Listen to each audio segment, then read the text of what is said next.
and which he said, you have to show this video clip to each and everyone who gathers tomorrow morning. The message is like this. This video is so apt for you, brother. God bless you. Please play this video on Friday to the service ministry so that they too know the acts of love they do for the needy does not go unnoticed. Let's just see this video. And it's a beautiful one. Listen to each and every word of it. Huh?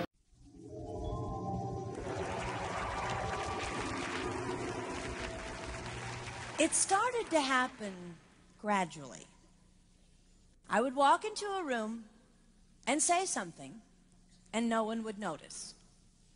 I would say, turn the TV down, please, and nothing would happen. So I would get louder. Turn the TV down, please. Finally, I would have to go over and turn the TV down myself. And then I started to notice it elsewhere.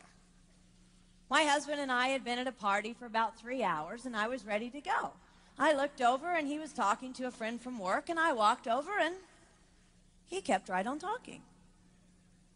He didn't even turn toward me. That's when I started to put it together. He can't see me. I'm invisible.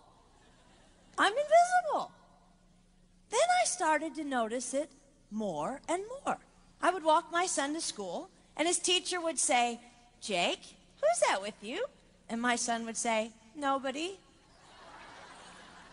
Granted, he's just 5, but nobody? One night, a group of us gathered, and we were celebrating the return of a friend from England. Janice had just taken this fabulous trip, and she was going on and on about the hotel she stayed in. And I was sitting there looking around at the other women at the table. I'd put my makeup on in the car on the way there. I had on an old dress because it was the only thing clean, and I had my unwashed hair pulled up in a banana clip, and I was feeling pretty darn pathetic. And then Janice turned to me, and she said, I brought you this. It was a book on the great cathedrals of Europe. I didn't understand. And then I read her inscription. She wrote, with admiration for the greatness of what you are building when no one sees. You can't name the names of the people who built the great cathedrals. Over and over again, looking at these mammoth works, you scan down to find the names, and it says, builder, unknown, unknown, unknown. They completed things not knowing that anyone would notice.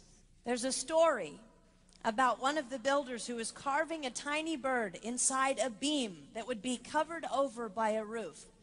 And someone came up to him and said, why are you spending so much time on something no one will ever see? And it's reported that the builder replied, because God sees. They trusted that God saw everything.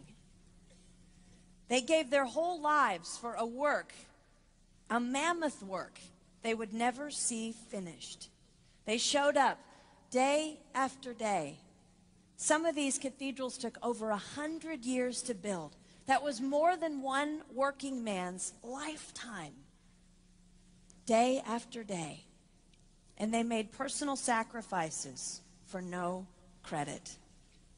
Showing up at a job they would never see finished, for a building their name would never be on. One writer even goes so far as to say no great cathedrals will ever be built again because so few people are willing to sacrifice to that degree. I closed the book, and it was as if I heard God say, I see you. You are not invisible to me. No sacrifice is too small for me to notice. I see every cupcake baked, every sequin sewn on, and I smile over every one. I see every tear of disappointment when things don't go the way you want them to go. But remember, you are building a great cathedral. It will not be finished in your lifetime, and sadly, you will never get to live there. But if you build it well, I will. At times, my invisibility has felt like an affliction to me, but it is not a disease that is erasing my life. It is the cure for the disease of self-centeredness. It is the antidote to my own pride. It's okay that they don't see. It's okay that they don't know. I don't want my son to tell the friend he's bringing home from college, "You're not going to believe what my mom does. She gets up at 4 in the morning and she bakes pies and hand bakes a turkey and she presses all the linens." Even if I do all those things, I don't want him to say that. I want him to want to come home. And secondly, I want him to say to his friend, "You're going to love it there." It's okay that they don't see. We don't work for them. We work for him. We sacrifice for him. They will never see, not if we do it right, not if we do it well. Let's pray that our work will stand as a monument to an even greater God.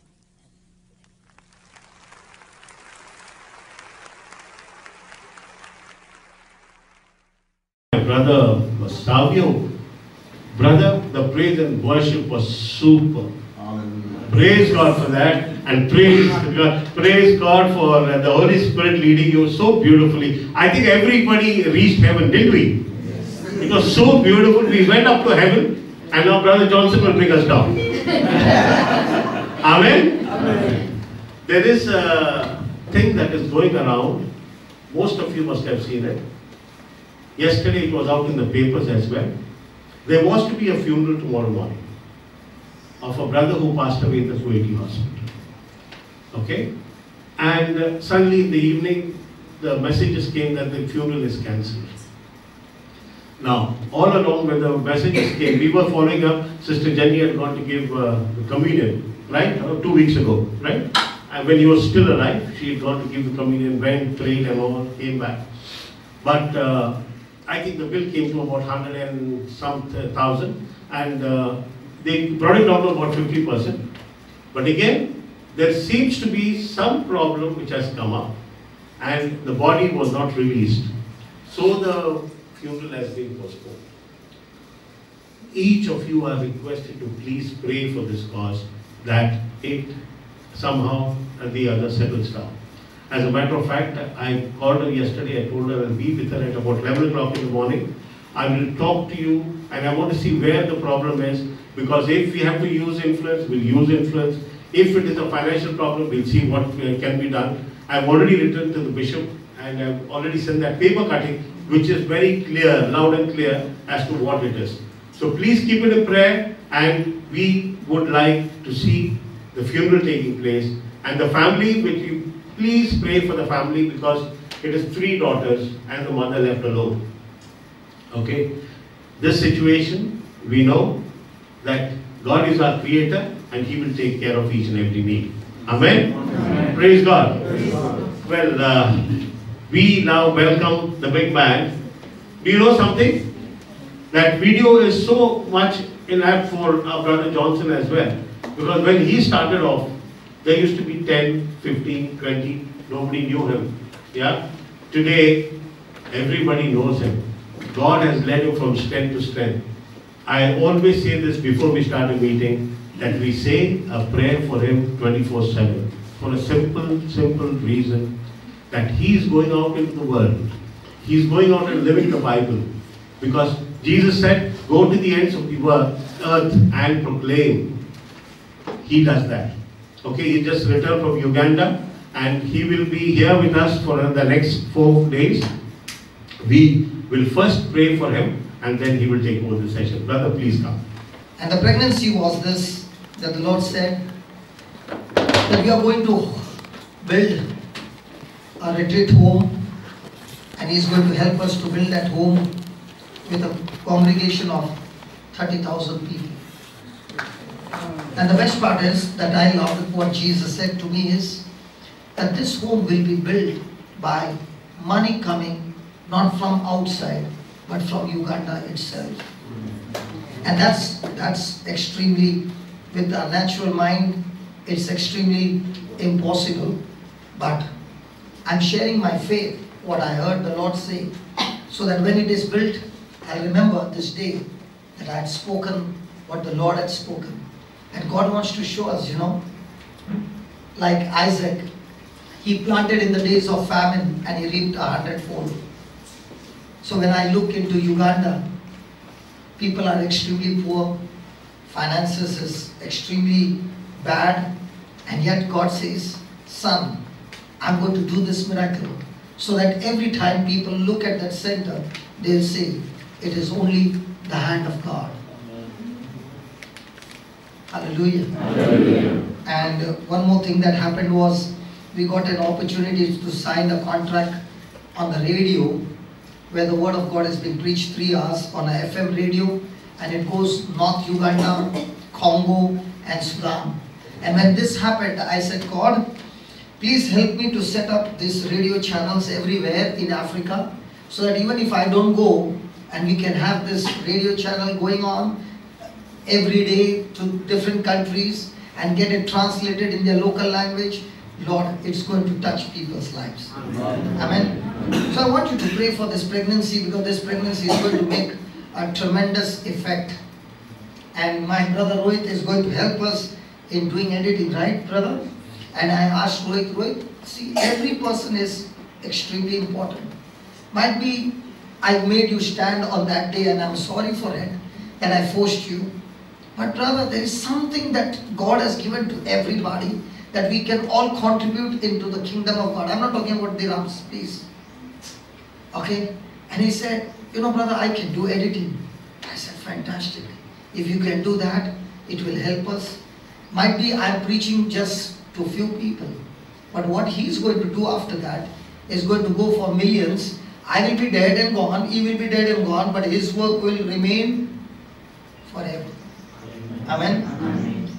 So before we leave this planet Earth, let's make a mark on this planet Earth, that even after we are gone, like this lady said, so many of them sacrificed and they did not even know what they only did it for the Lord, but after they are dead and gone, the mark has been left behind, because it was by the power of the Holy Spirit. Anything that is not self-centered is a threat to the devil. So everyone has a choice. When you say, no, Holy Spirit come, and the Holy Spirit must be saying, darling, I don't need to come because I'm already dwelling in you. But only I need is, get out of that self-centeredness. I'm your helper. Holy Spirit is called a helper. So if a person is in the construction business, the helper is the one who will help you give the bricks, the sand, the cement and all that. He is the one who will mix. And the person who is the mason will be doing it, right? So the Holy Spirit doesn't take the first place. He takes the second place. He gives you the first place. Hello. Yes. And only when I say, Lord, I don't want to be any more self-centered. I want to be God-centered. I want to be other-centered. Holy Spirit is going to do wonders in our life.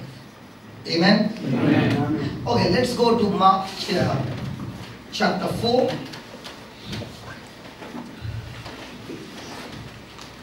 Somebody read that passage, no? Mark chapter 4, 26.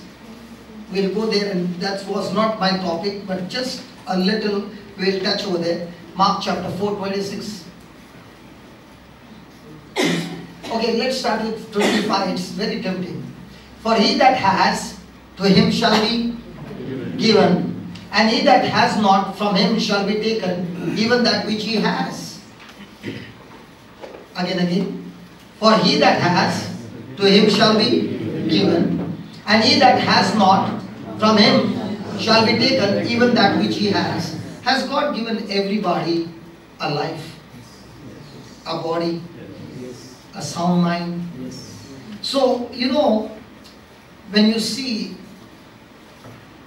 God will always use something that you already have to create a future. And most of the time the devil wants to show us what we don't have. Hello? Are you listening? But God will always use something that you already have. And in this 18 years I saw that what God has called me to do his job or fulfill the purpose that he has already given me the first installment. And the other things that I need is not with me, but it is always with somebody close to me. Are you listening? Yes. Whatever God has called me to fulfill the purpose is not with me. The resources are always with people who are close to me. And the only way that I can find these resources to fulfill God's purpose in my life is love. So what I have, when I use it for the kingdom and operate in love, people with different kinds of resources will come into my life. Strangers that I've never seen before will come with their resources and say, hey brother, I want to also contribute. I'm not talking about money again. I'm talking about different gifts. Hallelujah. And they will come into our life and they will give what they have in excess, what I have in excess, and we all have something in excess, and when we share it, it brings forth the result. So I've learned one thing, that every person crossing my life has a purpose in my life.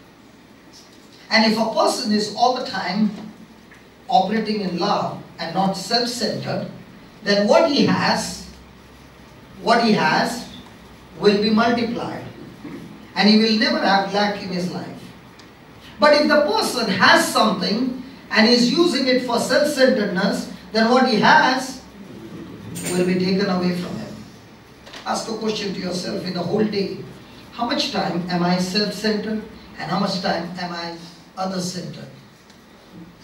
Praise God. Which one are we?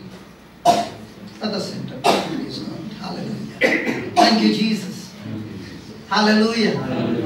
You know, the world teaches you 10 minus 7 is 3. I've learned the formula from God. 10 minus 7 is always 700, 7,000, 70,000, but it always multiplies. Hallelujah. Hallelujah.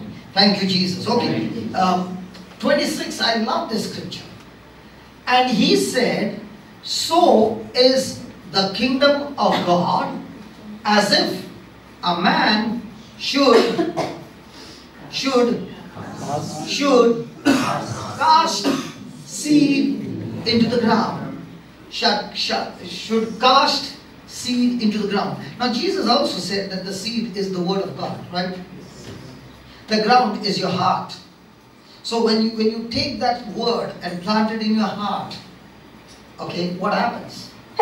He should go to seed. You know, a farmer, when he casts the seed, can he find the seed again? Let's say he had rice to sow or any small seed and he had about a kg of it and he cast it. Can he collect those seeds again? It looks like he has lost it all.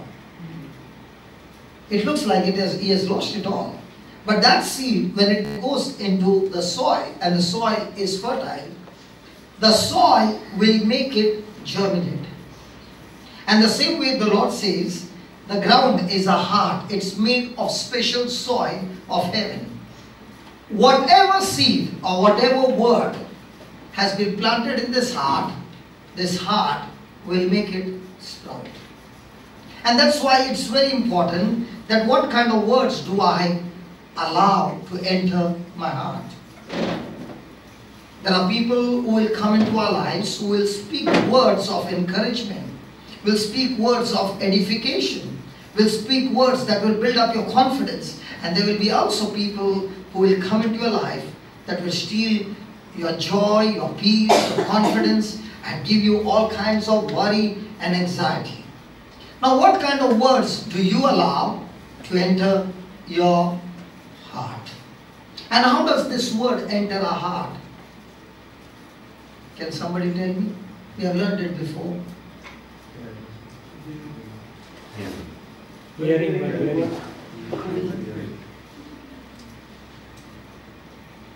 How can the word enter the heart? Okay, let me show you. It's always better to show scriptures, right? You know, about a week back, I had a case where this person, I never met this person before, but this person has heard about me, and many people hear about me, and they hate me for no reason. And this person said, if this person comes anywhere close to me, I'll spit on him. Okay? I don't know what was told to this person. And this person was in depression. And when I heard that, I spoke to the sister and said, I will go and meet this person. Okay? And she said, my sister will spit on you. And I said, if she spits on me and I turn and love her, do you know what happens? Devil is defeated always. Amen. Always remember that. When somebody hits you to the core and you turn around and you love that person, the devil operating in that person's life is totally destroyed and victory is ours. Are you listening? That's why Jesus said, when somebody slaps you on one cheek, give the other one, praise God, and give it cheerfully. So I went to the house, and to my surprise, she was not there. So the mom said, she's not there. I said, even if she's not there, it doesn't matter. I'm going to stand there and make a prayer. And I made a prayer, and I said, God, I come with good faith, with love, to win this soul for you. And this soul is not there. But wherever this soul is, I release the anointing of love on this person. Praise God. Praise God. And I walked out of that place. 1 month later on, her condition became extremely bad. Extremely bad, that means she had to be put in a mental hospital. Okay? And that's when I got the news and got an opportunity to talk to her on the phone. Hallelujah. And she was given the CD. And as she began to listen to the CD, things began to change. And I got an opportunity to meet her face to face. And we had a great time.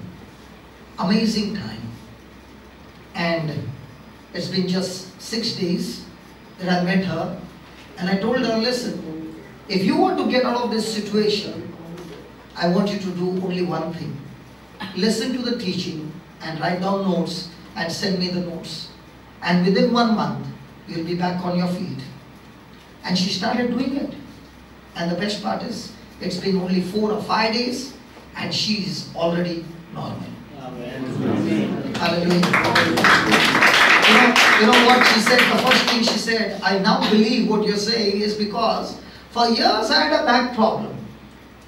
And I want to tell you, I never prayed for the back problem to get healed. But I want to tell you, after 2 days of doing your homework, I saw that the back doesn't hurt me anymore. Amen. How does this work? This works with Romans chapter 10, verse 8.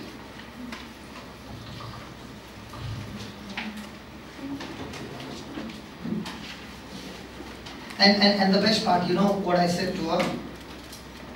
You are going to be in my team. And there's a girl who is going to preach in different retreat house. I'm going to send you along with her, saying you are a team member. You know, I've always come under crisis because when I go on a tour, I take people who are drug addicts, who are alcoholics, and when they are introduced, they are introduced as my team member. Some of them drunk in the journey, but by the time we reach there, he is sober. And I tell that person, say, listen, you can go and get drunk, but listen, every bill will come on me. You decide what you want. And I realized one thing. Jesus never came for good people. He came for the sinners. And to take somebody who is a drug addict, as an alcoholic, to along with you on a tour and tell them, this is my team member, is it easy? Come on, talk to me, please. And do you know what happens? When they come as a team member and they realize that this brother has taken such a risk and he still loves and he still cares for me, you know what happens? When the trip is over, that person is completely changed. Because love can change and break that stony heart. Hallelujah. Hallelujah. And as for we who are in Christ Jesus, we are already crucified in Christ. The world is supposed to hate us, right? Hello? Yes. The world is supposed to hate us, right? Yes. It's supposed to insult us, abuse us, and speak all kinds of things against us, falsely, on account of Jesus. And when that happens, Jesus says, rejoice and be glad, for there is a great reward for you in heaven. Hallelujah. Hallelujah. So, Romans 10 verse 8 says, the word is near you. Where? Where? In your mouth? Where's the word of faith? Where's the word of faith? Come on, read it, please. But what said it? The word is near you, even in your Mouth. even in your Mouth. even in your Mouth. So I said to her, when you listen to the word of God, I want you to write down those notes and keep reading them over and over again. Now what's happening? What she's speaking out of her mouth is getting planted in her heart. God has created man in such a way that when you open your mouth and keep speaking it over and over again, even if you don't believe, that speaking will make you believe. If you keep saying, I'm stupid, I'm stupid, I'm stupid, you will behave like a stupid person. But if you start saying, Lord, I'm able to love everybody, I overcome evil with good. When somebody slaps me and insults me, I'm able to love with the love that I've received from Jesus. And you keep on saying that. You'll be amazed with the result and you'll be saying, hey, that's not me. I could have never done that. I would have reacted. I would have responded with evil. But, praise God, it's working, man. It's a seed. You and I cannot do it with our strength, but the seed that has been planted in our heart takes over our soul, and that's when we are able to do victoriously. Hello? Am I giving you good news or a bad news? But you look all depressed. Hallelujah. Hallelujah. Hallelujah. So can we keep talking to ourselves, the scriptures? Oh yeah. And when you keep talking and talking and talking and talking and talking, the Bible says the word of faith or the substance of faith is deposited in a heart. And when this faith substance deposited in a heart, when you open your mouth and speak it with confidence, you see those things actually manifest before your eyes. Praise God. Praise God. Hallelujah. Hallelujah. Thank you, Jesus. Thank you, Jesus. So, might be you don't have the resources, but praise God, we have got the greatest substance on this planet Earth called faith. And faith is that substance which can be deposited in a heart. And Jesus gave us the formula. Go back to Mark chapter 4. So is the kingdom of God as if a man should cast seed into the ground. So the first thing is the person by his own decision, he decides what kind of seed I want to plant, right? Hello? Yes. So he makes a decision and he forces that seed to be planted into the ground. Hallelujah. And then he goes to, you know what he says? You need faith only for one thing, to go to sleep. That's all he's saying. When you open your mouth and speak those scriptures or that seed and you plant it in your heart, God is saying, I want you to do only one thing. Go to sleep. But he never said, go to sleep worrying. When ask a farmer who plants a seed, does he get worried that it will not sprout? No, the power is in that seed to sprout. All that he has to give is some moisture. In the same way, that word which you have received from the Bible is a living word, an incorruptible word, and it has the power stored in it to sprout. Hallelujah. Hallelujah. How does it look? How does it look? Now, my brother, just an example, Rohit. Now my brother Savio is doing praise and worship. All hands are lifted up. Okay. And my brother Rohit is doing editing. And the music or the audio was not very clear. So he decided, let me take some from the YouTube and fix the audio and make it very, very good. So he has done the editing and he is showing you the video. Just an example. Rohit, not discouraging you, just an example. Okay. So he puts the video, all hands lifted up. Kitne aadmi the? Now what was that dialogue from? Surely. Now is there a matching? Yeah, hands are lifted up. But the hands were lifted up in worship, or hands were lifted up in Surely. Does it match? In the same way, in our lives, we speak the word of God, but at the same time, the dialogue that is going on in our mind is worry. Is there a matching or a mismatch? So when the audio and video is mismatching, he says it won't work. Kingdom of God works when a person goes to sleep with confidence and at peace and at rest. Can you ask your neighbor, when was the last time you went to sleep with worry?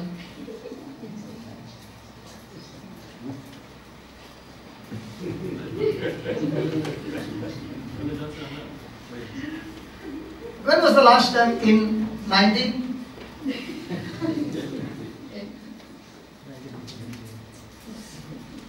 Hey, listen. We all have to grow.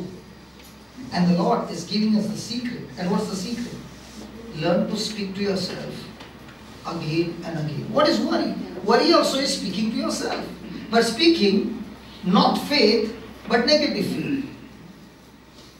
You know, in other religion, there is something called as meditation. You have to breathe in, breathe out, all those meditations. Actually speaking, what is meditation? Worry is meditation, but negative meditation. The same thing, you do it with the word of God and keep thinking and keep speaking, it becomes meditating on the word. It means chattering, murmuring, but murmuring on the positive way. Yes. Have you ever come under the pressure when the boss said something, you are smiling and inside? Never happened? I think I am different from you. Now what's that? Negative. But at that time you are speaking the promises of God. What happened? You are at peace. So should go to sleep and rise night and day. So in other words, he says, when you go to sleep, sleep without worry. And when you get up in the morning and during the day, do all those things that are responsible. So many people think, I'm waiting on the Lord. That means I don't have to do anything. Waiting on the Lord is when you do all of those things that are necessary. Hallelujah. Hallelujah. There's got to be a lot of labor. So, should go to sleep and rise night and day, and the seed should sprout. Now, let's take for example, when a farmer gets worried and he's sleeping and he's saying, what if the seed does not sprout? So let me go tomorrow morning and see it with my eyes. So he digs, he uproots, and he sees the seed. And he says, seed is there, the bird has not taken it. Praise God. Puts it again, covers it. Every day he does that. What will happen to the seed? You know what's that? Worry. When you're worried, you are digging.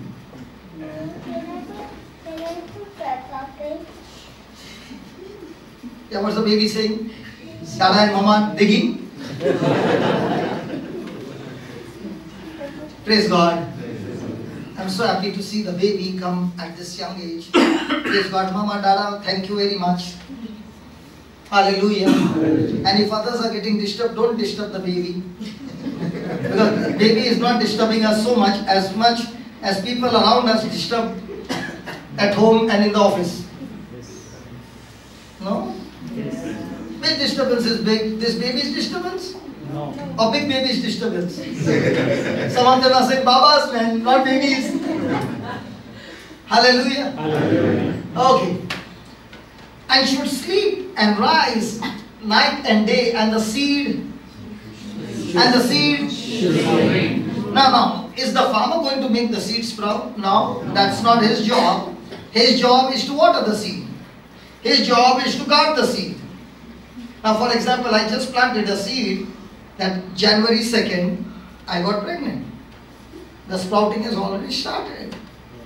And every time the thought comes, it's not going to happen. What am I going to say? I'm going to speak my faith. Hello? Yes. And when you keep on doing that, the seed will sprout. Have you ever seen a farmer plant a chiku seed and believing for pineapples? What about Christians? They plant the seed of worry and they believe that the fruit will come from heaven. Why is this fellow coming here once a month? Yeah? Acha, come every week. Brother, you misunderstood her. So please don't think about what you are thinking. Our thinking was on a positive side. Praise God. Hallelujah. So, come on, let's talk. How do we Not worry. sleep? You know, one of the best way is to sleep with scriptures. And I'll share with you what I found in medical science just a month back. I found that the what do you call it? You know that, whatever. Okay. Who studies about the brain. And this person, if possible, you can go and watch it on YouTube. It will really profit you. The name of that scientist is Caroline Leaf, who explains the Bible using science. Okay? And she's 30 years a scientist who studies the brain, and she said these words with, medically proved that in a day, a person thinks a lot of things. Right?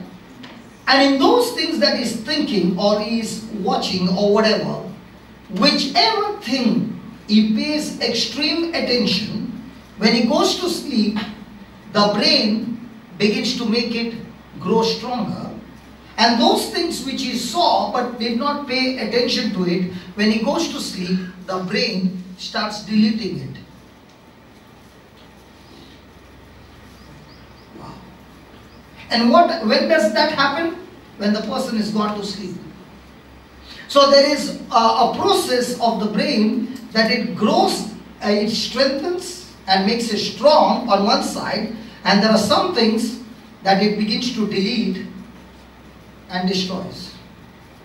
Now the question is, if I am speaking scriptures, say for 15 minutes, and paying attention to my problem the whole day, what is your brain going to make strong? Praise God.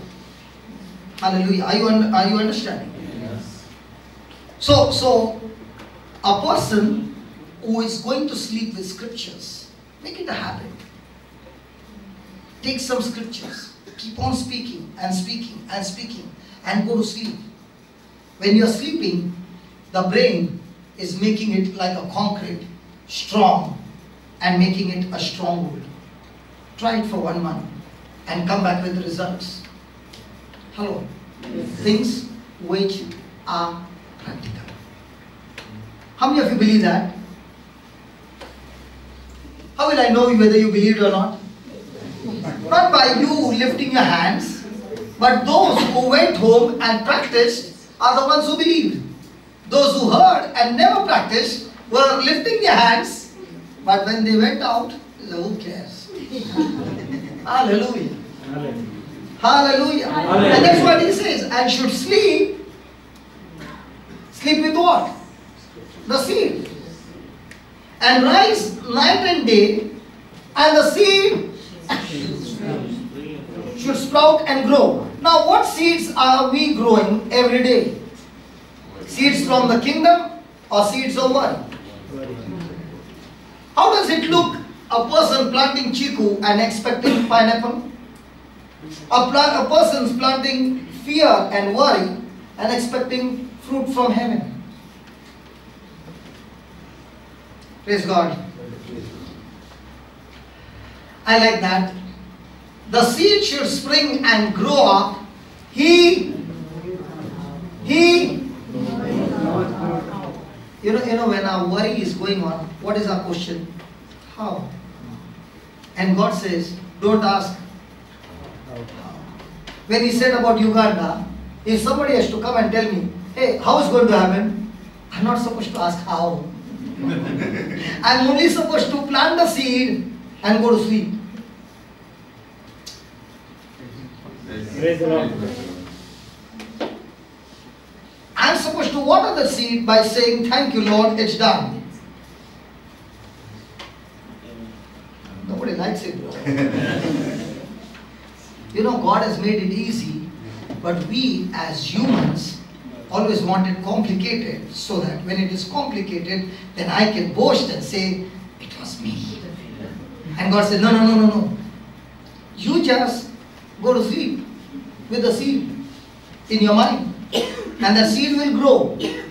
And don't even ask how. But brother, you said that you also have to do everything you have to do, right? Yeah. During the daytime, yeah. That's the how, isn't it? Yeah. Now, for example, in my 18 years of life, that when I made dreams, these are all planting of seeds, I never chased my dream, but I always chased souls. So I was busy with God's work and watering the seed. And during that work of chasing the souls, God brought strangers in my life who said, I want to bring this for you. I want to bring this for you. I want to do this. I want to do that. Praise God. And things began to change. So those who have seen me in the beginning, they have seen me in the gullies. No money. Hallelujah. So I found out that I don't need money to do God's work. I need God's seed to do God's work. And money will come chasing. Amen. Hallelujah. Hallelujah. Thank you, Jesus. Thank you, Jesus. So what is needed? The seed. If I got a seed, that seed will multiply and bring in the harvest. And he's saying, how the seed grows, don't ask. How, when, who, what, where, which, whom. Don't ask. Why? I forgot that. Why? Hallelujah. Hallelujah. Hallelujah. Hallelujah. All those sleeping this morning, say loudly, hallelujah. Hallelujah. And knows not how. Knows not how.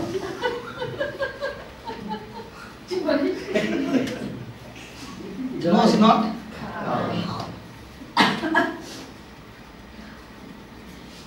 Especially in the church, even if a person is sleeping, you say hallelujah, he will open his mouth, hallelujah, and go to sleep. I want to try once to go to a dead body and say hallelujah. He might open his mouth, hallelujah, and go and sleep in the coffin again. Hallelujah. Hallelujah. Praise God. Okay, let's. Then the earth brings forth of herself first the blade. First the blade, then the ear, and after the full corn in the ear. And when the fruit is brought forth, immediately he puts in the sickle, because the harvest is come. Praise God. Listen, one thing beautiful about fruits is, when it is ripe, it will separate itself from the tree. Okay, mamas, all who delivered the baby, when the fruit was ripe, did there come something called labor pain?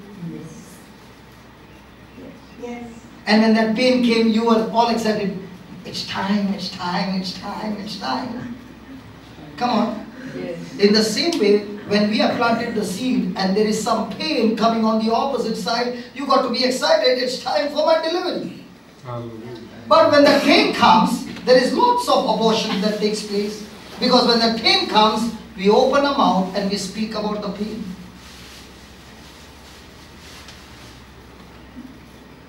Ask your neighbor, when was the last time you experienced pain? 19? Every time then you are in labor, man. Hallelujah. Hallelujah. Come on, mothers, I'm talking to mothers. When the pain was over, the fruit was in your hand. Did the fruit come by itself? No?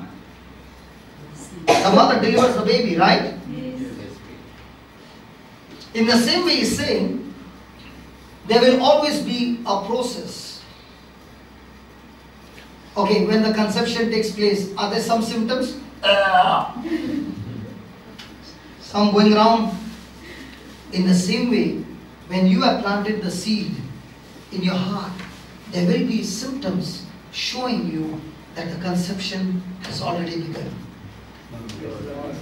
Hallelujah. Hallelujah. Thank you, Jesus. Thank you, Jesus. You will see small things like Elijah. He's told the servant, go and see if you can see any clouds. He came 6 times and he said, no, I see nothing.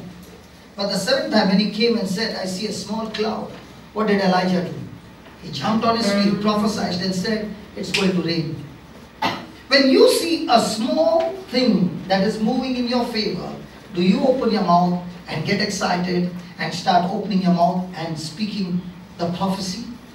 Because all of us are prophets. Hello, are you a prophet? Yes. A prophetess? How do you know?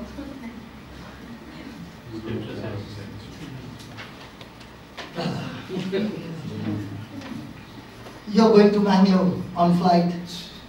Will you show the ticket at the counter? PNR number? So give me the PNR number of the scripture.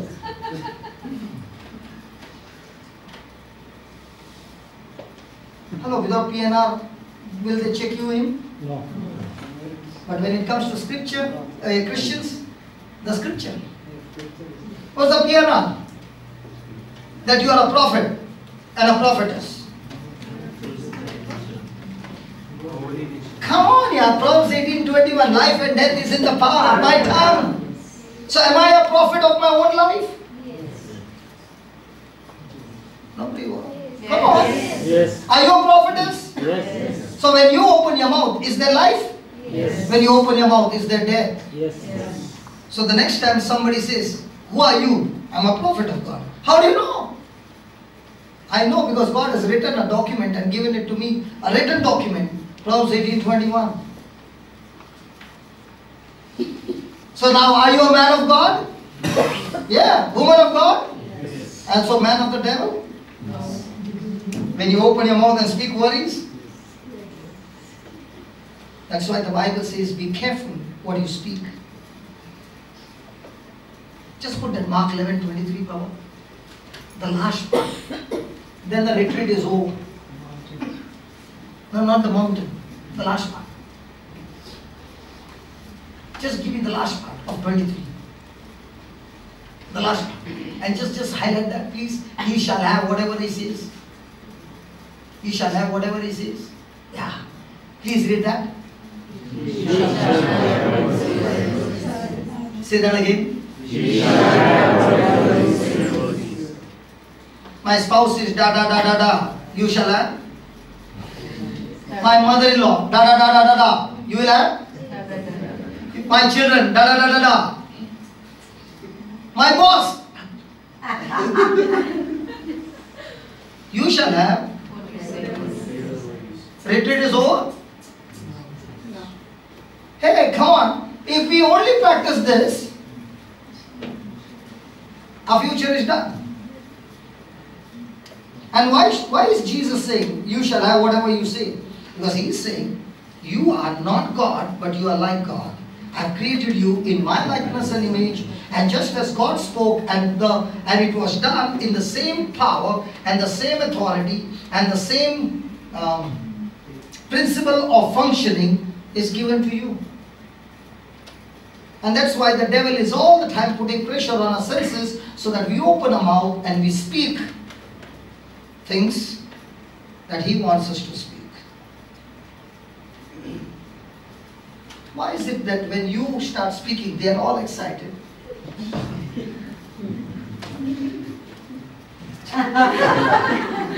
When I start speaking, everybody's quiet. Next time I'll come with a guitar. That's the secret. Hallelujah. Hallelujah. Is the Lord speaking to us, Baba? Yes. Come on. Yes. So our future is in whose hand?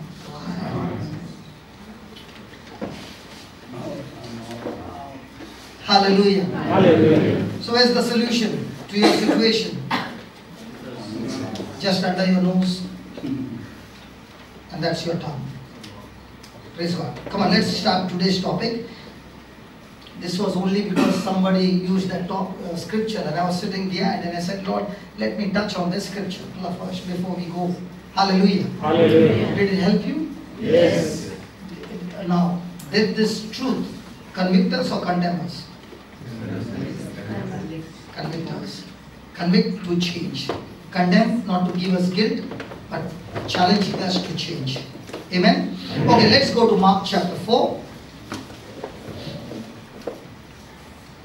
and verse number 35.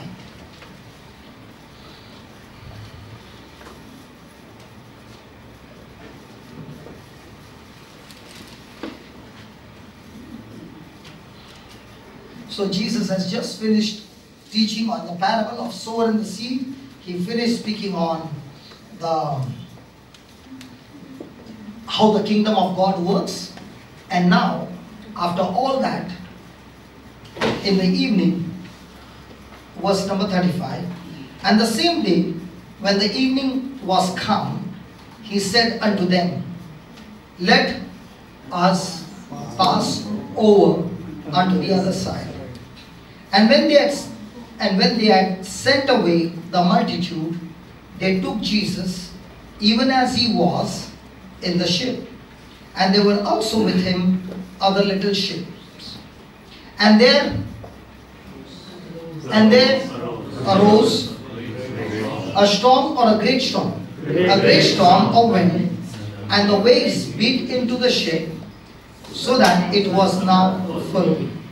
And Jesus was in the hinder part of the ship, asleep on a pillow. And they awoke him and said to him, Master, do you not care that we perish? And Jesus arose and rebuked the wind and said unto the sea, Peace, be still. And the wind ceased, and there was a great calm. And he said unto them, Why are you so fearful? How is it that you have no faith? And they feared exceedingly, and said one to another, What manner of man is this, that even the wind and the sea obey him? Praise the Lord. Praise the Lord. Hallelujah. Hallelujah. So here is a situation that Jesus has taken the disciples and given them the instruction, let us go on to the other side. Praise God. And they have begin to travel in the evening. Praise God. Now, did any of them expect a storm to come? Everything was calm, everything was good, everything was beautiful, and praise God, suddenly there was a storm. And the same thing happens in our life. Everything is good, everything is calm, and everything is in my favor, and all of a sudden there comes a storm. Everyone seated here are going to have experience of three things. Either you are going to face a storm, 2, you are in the storm, and 3, you are just coming out of the storm. But everyone in our everyday life are going to experience one of the threes or all the threes in different areas of life. Praise God. Praise Hallelujah. Hallelujah. Now, in the same way, just as Jesus said to the disciples, let us go to the other side, in the same way, that same Jesus is saying to us, let us go to the other side, is the unseen port called heaven. And we are all on this journey, and in this journey, Jesus is in our boat. Praise God. And this journey will reach the destination when we have our last breath on earth. So all throughout this journey, we will be facing different kinds of storms, and these storms will come suddenly. Say that, suddenly. Suddenly. Hallelujah. Hallelujah. So, do you think Jesus did not know that there is going to be a storm? He was aware. Then if he was aware, why did he take the disciples in the storm? He knows exactly what's going to happen in the future. So he knows that there's going to be a storm. And yet, he takes these disciples on purpose into the storm, not to destroy them, but actually to develop their faith, to trust him and believe in him. So my friends, this morning, the same Lord is saying to you that I'm with you and I'm in you and I am in your ship. And if you are going through some storm, I've not abandoned you and I will never forsake you. But I've allowed you to face this storm so that through this storm, you will not be destroyed, but actually speaking, you will be developed. Praise God. Praise God. Have you been to the gym anytime, brother? Don't tell lies. Have you been to the gym? Yes. Did you pick up dumbbells? Yes. First day, how many did you pick up? How many times? Let's say you went on picking up. What happened the next day? Hand was not moving? Because you saw somebody with big arms and you wanted to do it more faster. But as you began to do it, was it painful? Was there pressure on your arms? But after 6 months, how was it? Those arms are developed. Now when somebody sees, you don't have to say, I'm going to the gym. They can see your muscles and they can say, hey, you have been in the gym. Right? In the same way, you don't need to put a cross on your chest and say, I'm a Christian. When people look at your attitude, even under pressure, they know that this person has been with Jesus in the spiritual gym where Jesus has trained this person's mind and developed this person to have the right attitude in the midst of a storm. And Jesus is interested in training these disciples and developing them, because when his mission is over, these disciples are going to carry on the mission. Hallelujah. Hallelujah. So the good news is, if you're going through some storm, that storm is not meant to kill you. That storm is meant to change you, to develop you, and to make you strong. Can you touch your neighbor and say, God bless you, you're in the storm, my God is going to develop you.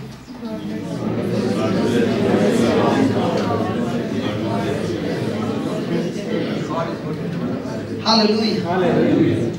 Listen. Let's say. In that storm, everybody got killed except Jesus. Do you think that passage would have been there? No. Hey, I'm asking you. Supposing they all got killed that day, and only Jesus walks on the water and comes back and says, well done, praise God. Hallelujah. So would that be written in the Bible? No. So in other words, when they went through the storm and they came back, they lived to share a testimony. And that glorifies Jesus. And through their testimony, we are encouraged today. In the same way, the Lord is saying, I've called you to be a leader. I've called you to be a champion. I've called you to be an eagle who learns to fly in a way that will be so high that when people look at you, they will be encouraged looking at your life and saying, hey, I want to learn from you what the Lord has taught you. Praise God. Praise God. So can you stop getting depressed with all the talks of the devil? He is a liar and he has been telling you you are a loser, there is no hope, there is a this and that, and you'll be like, yeah man, yeah man, yeah man. Hallelujah. Hallelujah. Praise God. Praise God. So can we just close our eyes and settle it once and for all and tell the Lord, Lord, I'm ready. I thank you, Lord, that looking at the testimony of these disciples who are in the ship, Lord, you on purpose took them through the storm because you wanted to teach them to rely on the Father, just as you were relying on the Father. I wonder, Lord, when the ship was going rock and roll, and the waves beating on the ship, and the ship being filled with water, and yet, Lord, you were at peace, fast asleep, relying on your Father, depending on Him. And as long as your hour had not come, devil could never be able to kill you. Lord, you showed us life and death is in the power of the tongue, and you stuck to your Father, believing that even the hair cannot fall without His permission.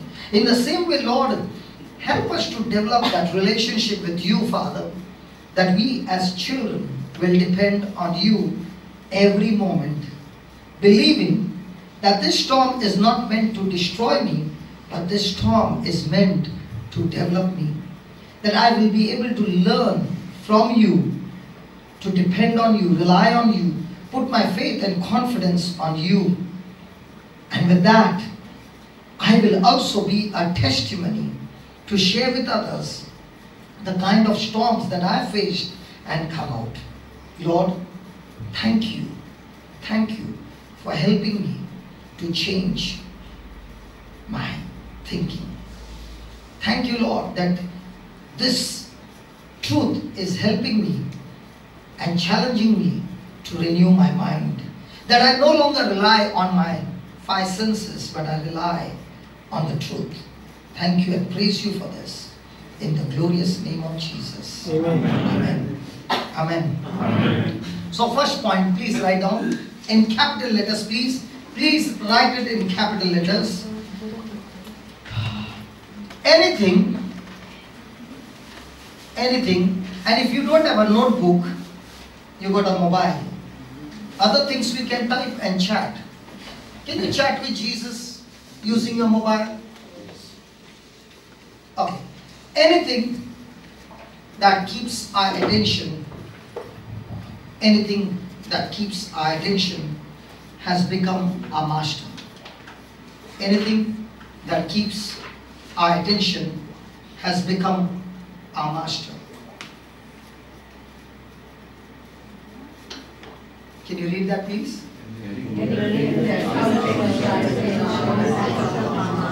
So if your attention is on your problem, who is your master? So what about the disciples? Where was their attention on? On the storm. And that's why the storm was able to control them in such a way that now, being a fisherman who has always been in the sea, they were now come to a situation where their condition was hopeless. And that's why they even woke up Jesus and said, "Don't you care that we are going to perish?" So I can call Jesus the Lord of my life, but my attention is not on Jesus or His word, but my attention is on my situation. So is my Lord. Who is my master? Situation. Hallelujah. Hallelujah. Thank you, Jesus. Thank you, Jesus. Thank you, Jesus. Thank you, Jesus. Write down what you repeatedly hear. What you repeatedly hear, you eventually believe. You eventually believe.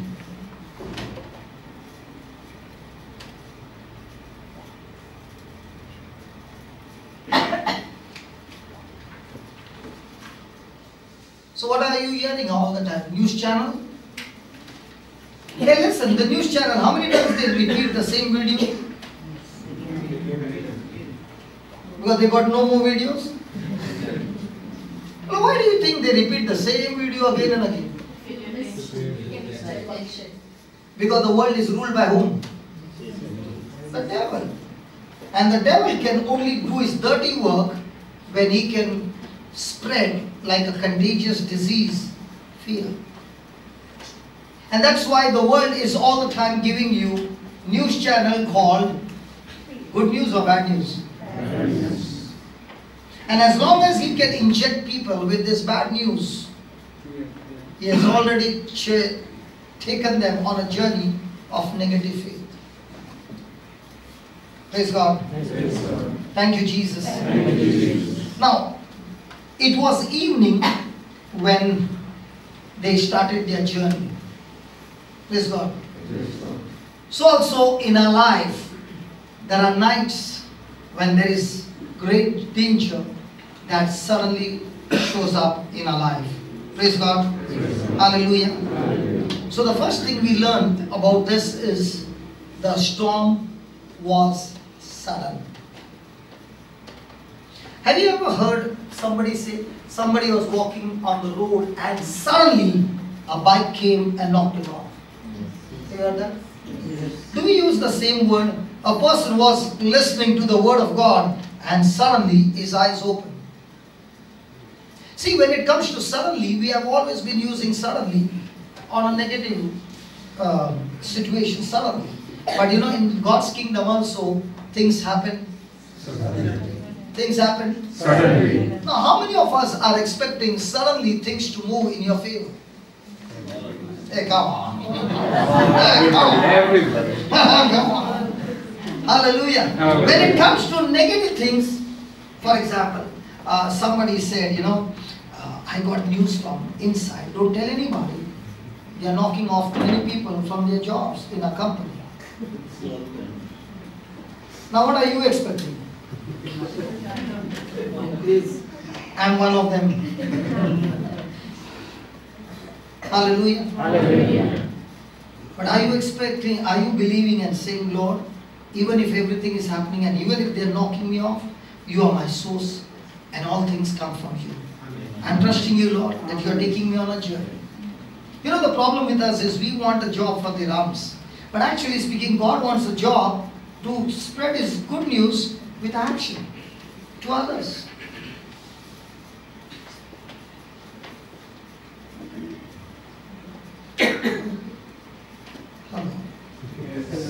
Okay, tell me, why do they give you a job? Are you working? Okay, I'm the person to take your interview. Why should I give you a job? Fantastic.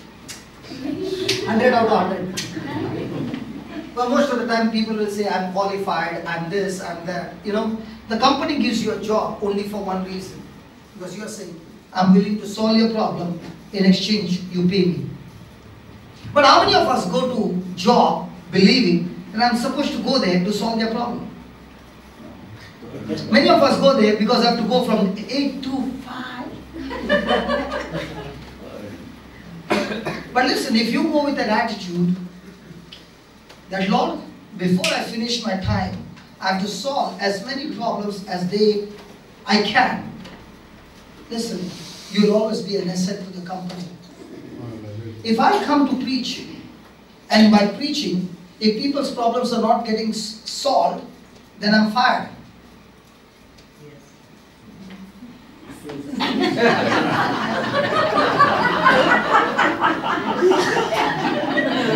So my way of thinking is, if God has given me a platform, before I finish, I must give something that a person can go home and put it into practice and come back with result. I've done my job. And if people are practicing it and getting more and more results, I find myself getting more and more promoted. So what's my attitude every day? How many people's problem can I solve?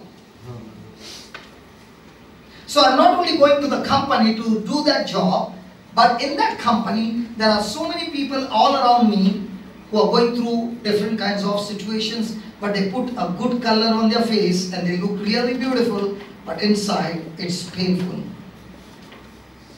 And when they see an attitude of love and kindness, these people come to you and talk to you and say, yeah, I'm going through this. And that's the time you share about your storm. And if we begin to ask God, but can you give me some people? In no time, when you have solved 3 or 4 cases, the whole company knows, many will come and your job is started. That's how I started on the streets. Every day, make a score. How many people's problem am I solving? People will remember you for 2 things. One for the problems you solve, and one for the problems you create. Ask your neighbor, which one are you?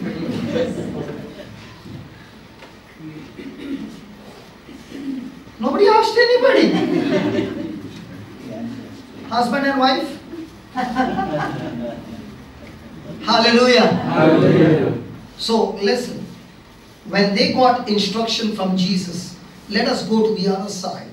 Were they carrying out Jesus' instruction? Yes. Were they carrying out God's will? Yes. Were they in God's plan? Yes. Or were they in God's purpose? Yes. Now does that mean you are not going to face problems? He said you are going to face storms even then. Wow. Did they expect for a storm? No. But did it happen? Yes. So as long as you are working in God's kingdom, are there going to be storms? Yes. So now when the storm comes, the question is, are you going to be a victim mindset or a victorious mindset? For example, I love table tennis, okay? So if I'm playing with an opponent and he's extremely strong, okay, it depresses you. But when you play with a strong person, you learn new techniques. And if you can practice with him, in no time you can pick up and become a better person. Hallelujah. Hallelujah. So what kind of a mindset is there when I'm going through a storm? That God, I'm so happy that I'm going to learn new techniques from you. Now that kind of a mindset is a mindset of a victim. But if my mindset is of a victim, I've already accepted defeat before the battle can begin. So my battle of victory and defeat is not on the outside, it's inside. Hallelujah. Hallelujah. And if I stick to the Lord, He's going to teach me things that I never learned before. Schools can teach me subjects. Bible teaches me attitudes. And remember, it's our attitude that decides our altitude. And the more and more we develop that attitude of Jesus in the midst of storm, no person, no demon in hell can stop you from reaching to the promotion that God has for you. Because when the devil makes a plan to kill you, heaven makes a plan to promote you. But the difference between the two is rejoicing. I've preached this scripture, let me preach it again. Because every time we go through a storm, this is a must. Go to Matthew chapter 5. That's my favorite scripture. And it has always given me results. Matthew chapter 5 verse 11.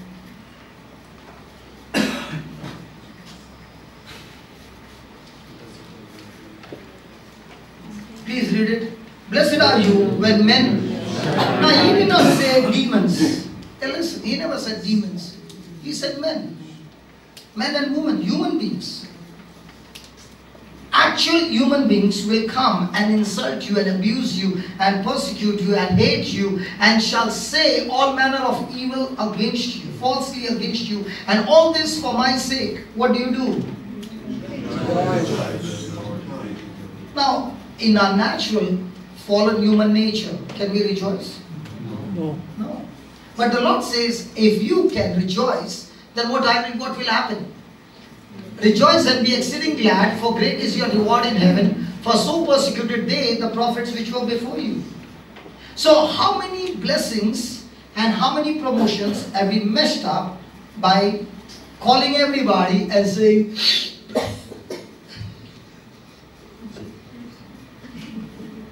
Do you know what you just did?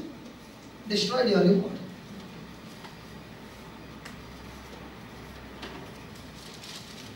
How many of you know cooking? Only 1, 2. You know cooking? How was your first chapati? Amoeba? Amoeba. And how is the chapati now? How did it change? Practice and experience? How is it going to change this? Practice and experience. And if you did not get, let me pray for you, that God will send some people. Can I pray? Father, these people have nobody to trouble them. So can you send some?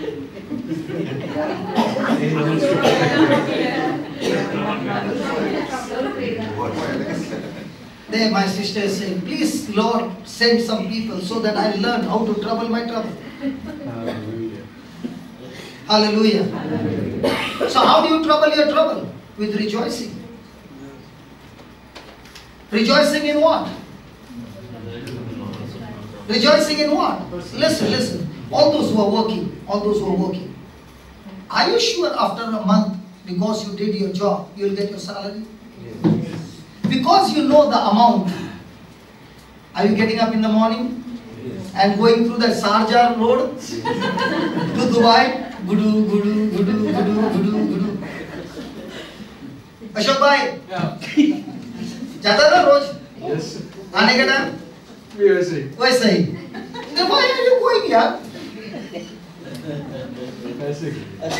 After a month, my Biram will come. In the same way, when you are going under pressure, remember, if your attitude is of rejoicing, not Biram is coming, from heaven, promotion is on the way. Just as every day you have made it your mindset that I'm supposed to go 2 hours traveling, 2 hours coming, and there also somebody is honking and somebody is kissing your car. Come on, bumper to bumper, and still you are at rest, believing that even though I want to go in hurry, I can't do anything, I better hold my peace. Have you seen anybody is in hurry? That's why he bangs in front, bangs it, and he says, come on, move everybody.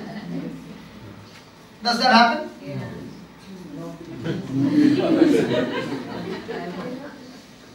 Are you waiting patiently?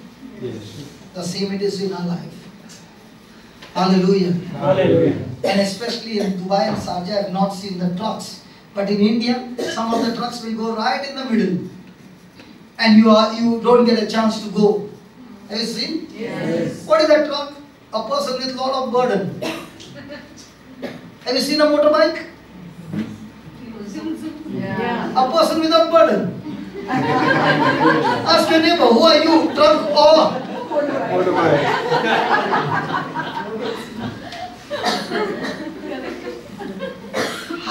This is how the Lord teaches me.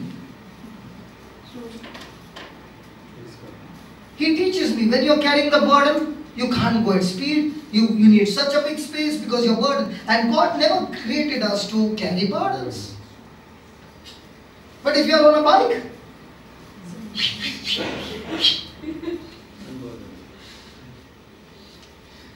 thank you, Jesus. So write down.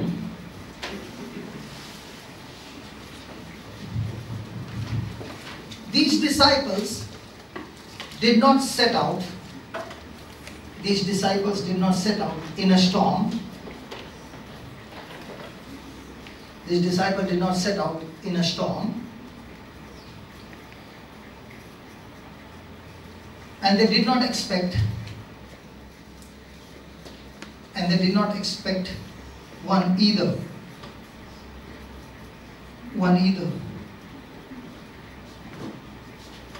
But a storm came anyway. But a storm came anyway.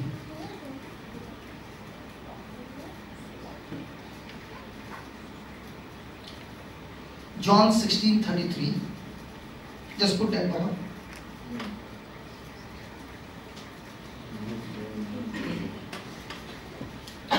Has it happened early morning you got up and there was a sandstorm? Yes. Here in Dubai? Yeah. Yeah? Early morning you got up and you got some pain in your stomach and you went to the doctor and the doctor gave you a big name. You are suffering from some funny names, right? And you went around telling everybody. What's happened to you? Good. Hallelujah. And when you came to know, what happened? A storm has started. Everything was good. And all of a sudden, one fine day, you find a sickness has struck you.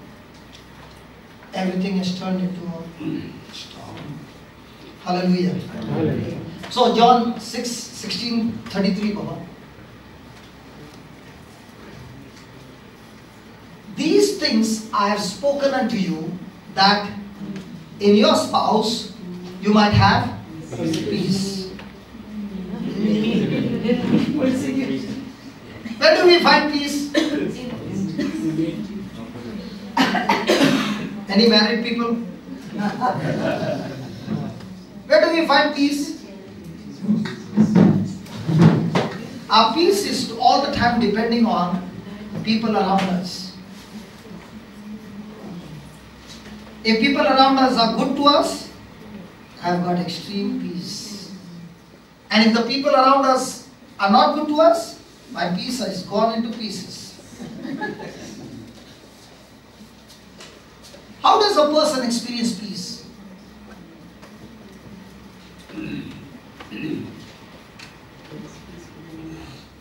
How?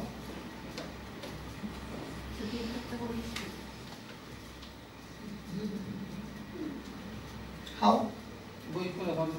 Going on a holiday, very good. When you surrender all things. Going on a holiday is peace?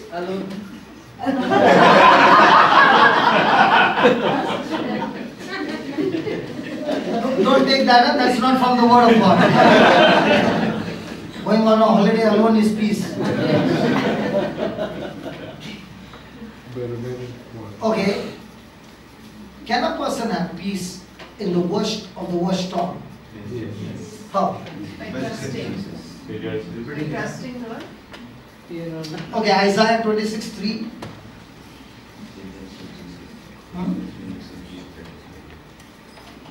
Read now. 26:3.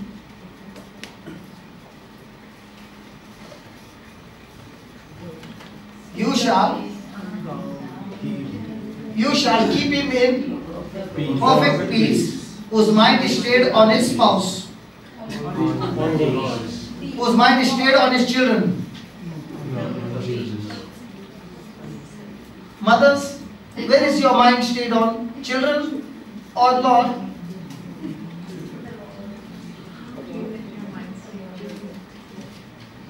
How do you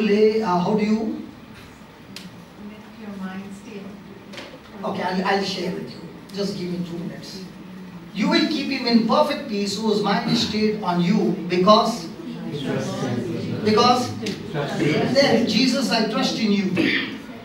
What's the meaning of that? Jesus, I trust in you, or Jesus, I have faith in you? So what's the difference between Jesus, I have faith in you and Jesus, I trust in you?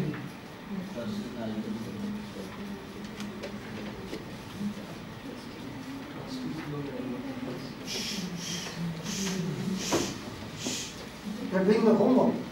What is trust? Confidence. And faith?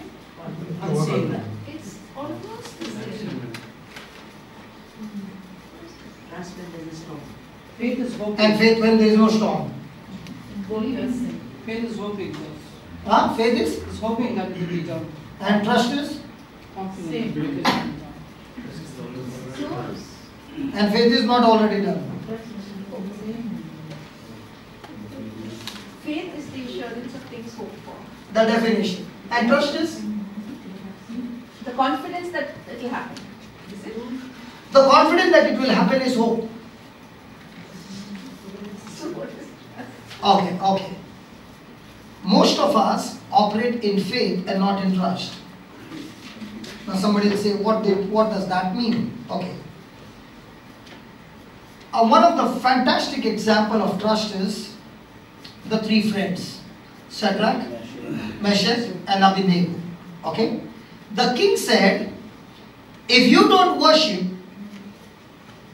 this statue, I will put you into fire. What was their response? Their response was, let it be known to you, O king, if our God saves us, praise God.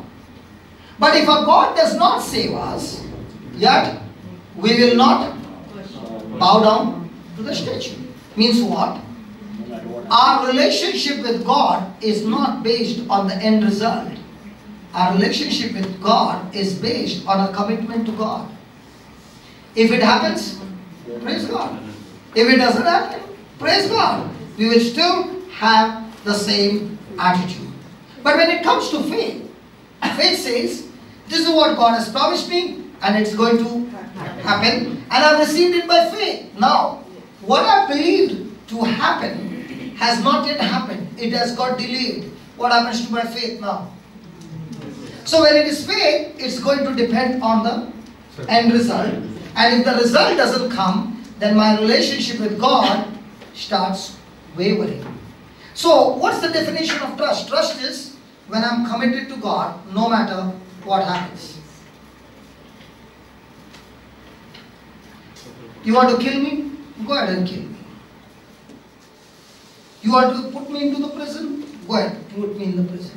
And that's why the early church were not in faith, but they were in trust. And that's why when their children were slaughtered, they did not change their mind. You can kill my children. All that you did was you killed the body. As for my children, they made it to heaven. And I'm so glad they could make it to heaven and get rid of this corruption world for the next 30 years. See, listen, we are on a planet and we are all on a transit. Some of them got a visa in 1 month. Some of them got a visa in 10 years. Some of them 80 years. Some of them 100 years.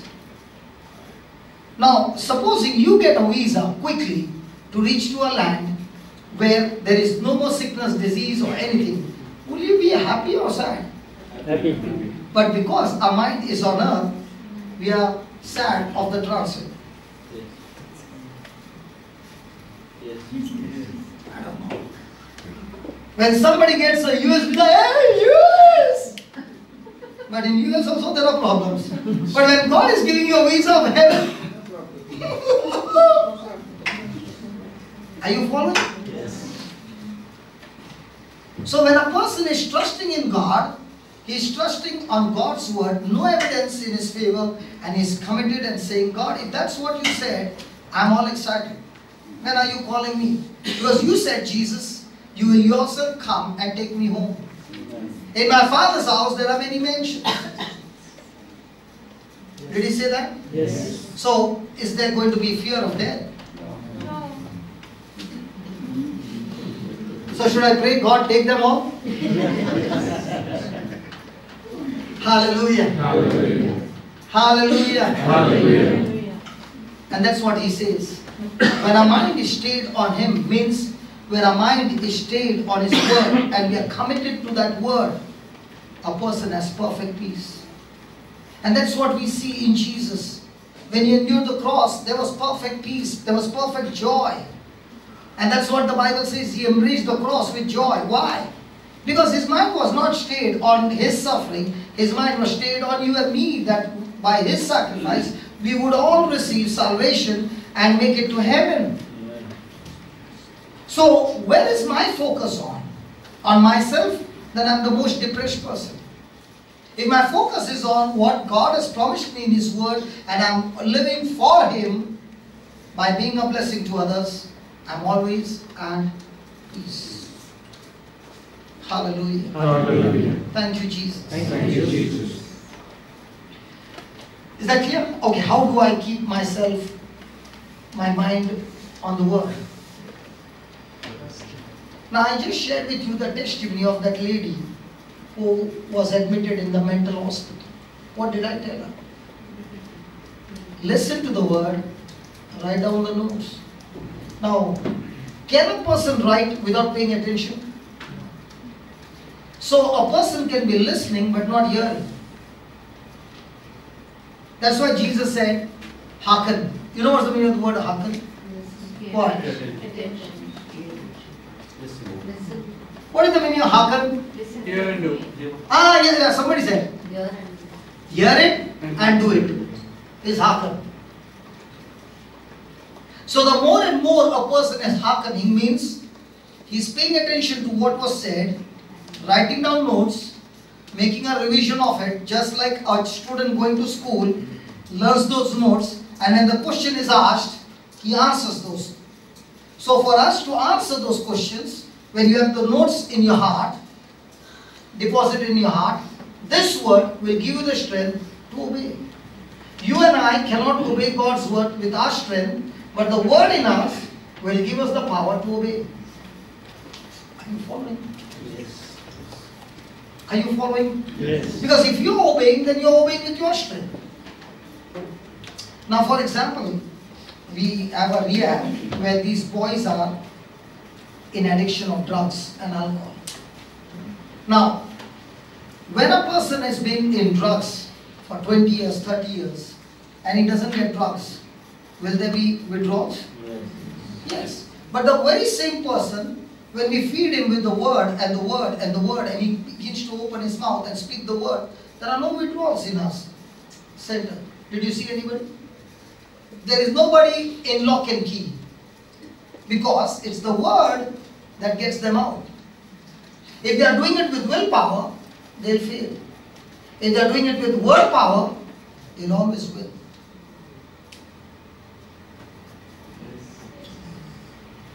So whatever situation you're going through, find the relevant scriptures and keep speaking to yourself and keep putting into practice.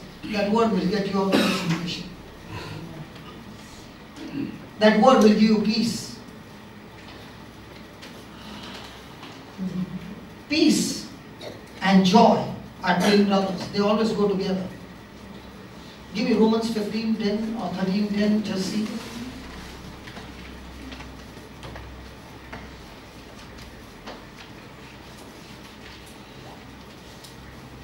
No, 15:10.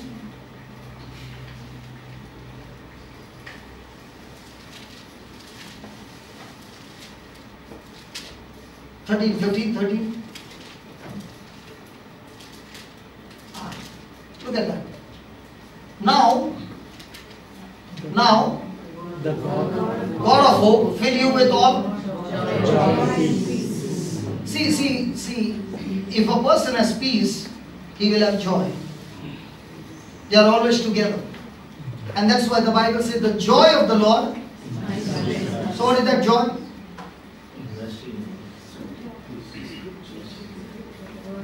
What is that joy? The joy of the Lord is my strength. So what is joy? I told you, okay.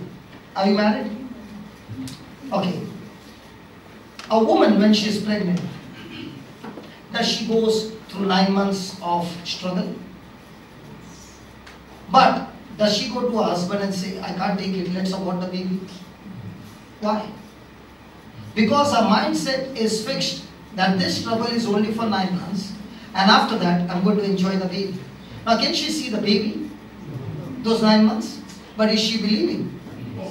So when she is believing what is unseen, but she knows after 9 months she's going to have the baby, it gives her joy. So she's no longer looking at that suffering. She's ready to take as many injections as the doctor gives her, but she's not ready to quit the process till the finishing. In the same way, when a person's mind is on the promise of God, the person is ready to bear all kinds of complication, pain and suffering, and he's saying, I'm not going to quit till I finish the whole process. So when the person's mind is on what God has promised, before it is manifested, he experiences joy. So when it is joy, it is not depending on external situations, it's depending on your mindset. But when it comes to happiness, it's always going to depend on external situations or people around you and not your mindset. Because everything is in your favor, you are happy. When everything is going wrong, you are unhappy. But a person whose mind is on the word, even though everything is going wrong, he is still filled with joy. So joy and peace, twin brothers, they always go together. And how do you get this joy and peace? Look at that. How does it? Don't give me answers without the scriptures. Come on. In that same scripture, how does a person get joy and peace? So the next time you're worried, it's because you are believing not what Jesus said, but you are believing because your situation is saying something. So what you choose to believe decides joy and peace or worry and fear.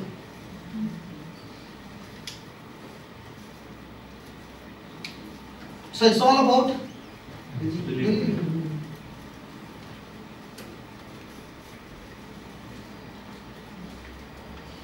Is it possible for a student to be in the same class and fail the test for the next 10 years? Will he get promoted to the next class? No. The same it is with our spiritual life. The quicker you believe, the quicker your promotion. And if somebody is thinking, I prayed for 10 hours, I fasted, doesn't qualify you to pass the test. Passing the test is just like you using a textbook, studying, and when the question paper comes, you answer the questions, believing. You get promoted. You answer the questions with worry, you are detained. And that's where comes frustration, because people see, I've been coming for the group for the last 10 years and I don't see result. This person comes for 1 month and I can see so much of result. Why the difference? Is God partial? God is not partial. That person has developed believing.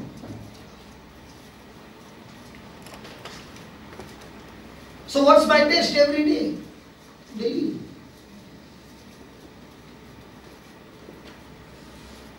And when you are believing, let me tell you, all physical evidence might be against you. But you got spiritual evidence that speaks to you. And you can stick to that spiritual evidence, you will operate in the supernatural. Why do people not experience supernatural in the midst of storm? Because we have been trained to believe our senses. And what Jesus wants to teach them in this storm is to believe not your senses, but believe in faith.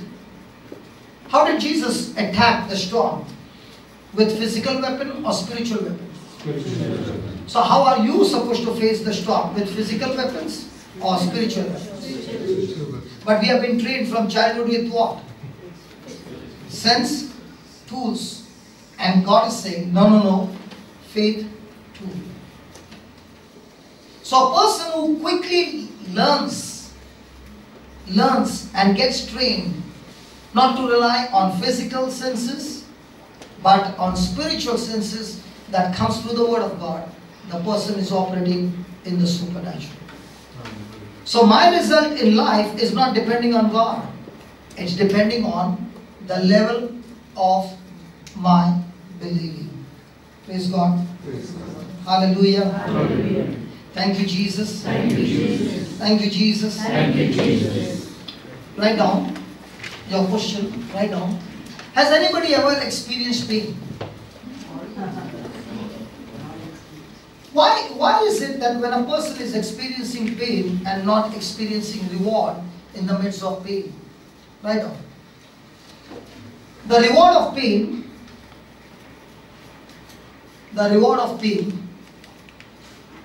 is the willingness to change. The reward of pain is the willingness to change.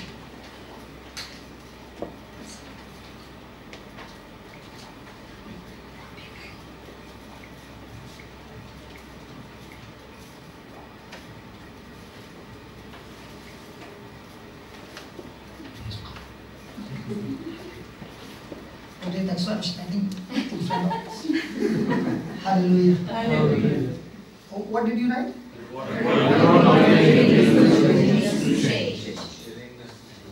Okay. Let me put it this way. When we go through storm, do we experience pain? Yes. Now what is that pain saying? The pain is always going to say there is some disorder in your system. If there is some disorder, the result is pain. And pain is a signpost saying to you, this disorder, if not checked quickly, will end up in a disaster. So let's say a person had a chest pain.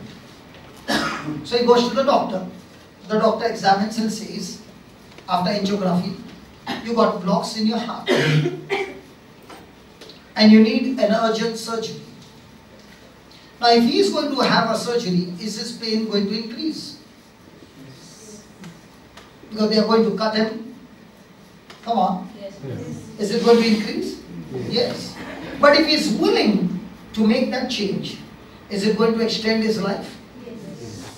But if he's not ready or not willing to change, the next time he gets a pain, he's knocked off. So, a person got pain in his chest. So, who needs a bypass surgery? The family or the person who has got pain? So, if you got pain, who needs a surgery? So, who needs to change? But what is the devil saying? The person who is troubling you should change. And the devil is putting that in your mind and you're crying night and day, God change, God change, God change him, God change her. And the Lord is saying, no, no, no, no, you getting pain, you change.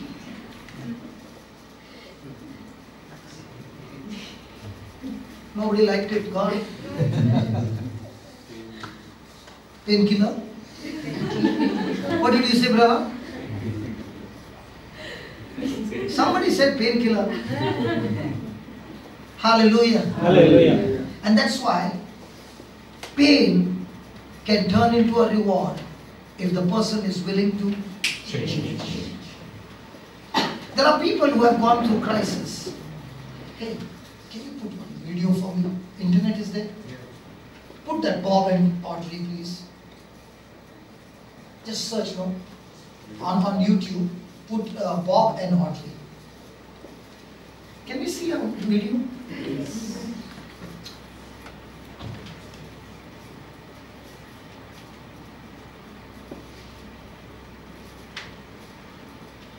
Hallelujah. Right down. By the time he... My future. Anybody wants to know your future? Okay. My future is decided. My future is decided by who I choose to believe. By who I choose to believe. Yeah, just put the volume on. Okay, we'll put after the break. I've got the one chord. We'll join it with that. We'll watch after the break. Okay?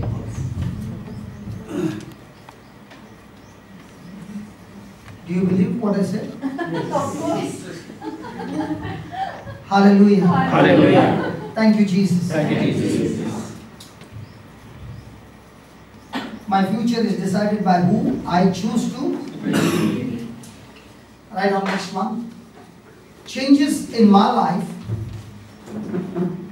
This is very, very important line, okay? Changes in my life will always be proportionate. Changes in my life will always be proportionate to my knowledge. Changes in my life will always be proportionate to my knowledge. So why have we come here? And then that knowledge will set you? Never. So will truth set you free? Yes. No. Truth applied will set you free. That's why, see, Jesus never said truth will set you free. He said, when my word abides in you, that means when my word is ruling over you, you shall know the truth, and that truth which is abiding in you will set you free. So there are people who come to get knowledge. Knowledge by itself will not set me free. But that knowledge which I have received, when I renew my mind and put it into practice, that will surely set me free. Praise God. Praise God. So write down.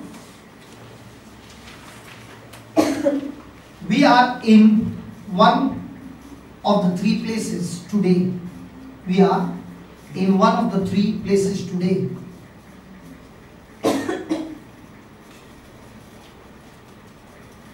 I am either in a storm.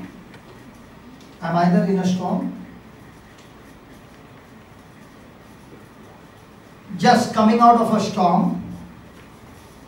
Just coming out of a storm. Or headed into a storm. Or headed into a storm. Sudden storms are part of our lives. Are part of our lives.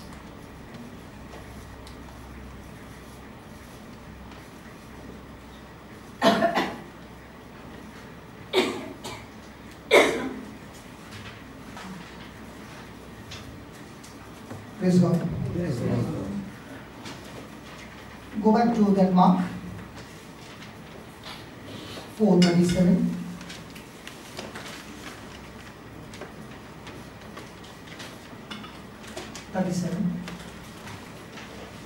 The first thing was, there was a great storm, and this came suddenly, unexpected.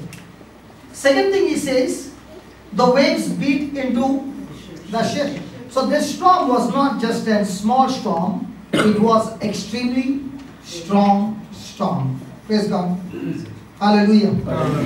So in life, we are going to just not face small storms, but we are going to face extreme strong storms. And this storm was a violent storm, and it was not during the day, but it was during the night. And when they were in the storm at night, they could not even make out in which direction the ship was sailing. They could not make out which direction was the shore.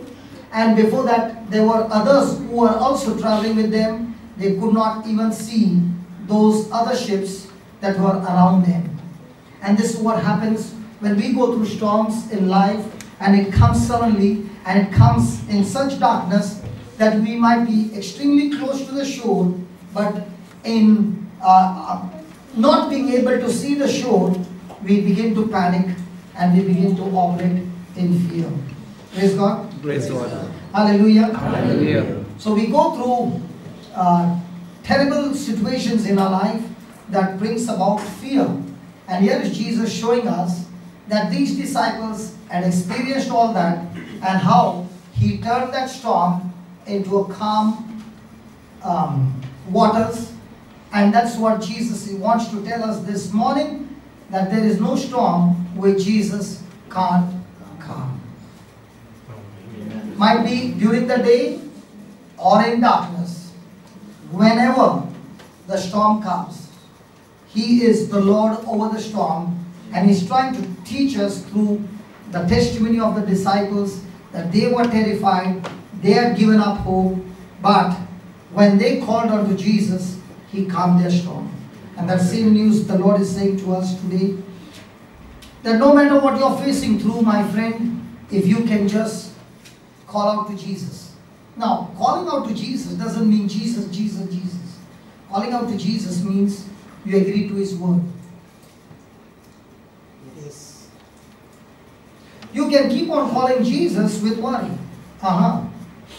You keep calling Jesus by agreeing to his word. See, God can do things in our life only when we agree to him. Many a times I had this question with God, God, if my mother sees me in trouble, she will always show up. My dad will show up to get me out of trouble. How come, God, when you see me in trouble, you don't show up?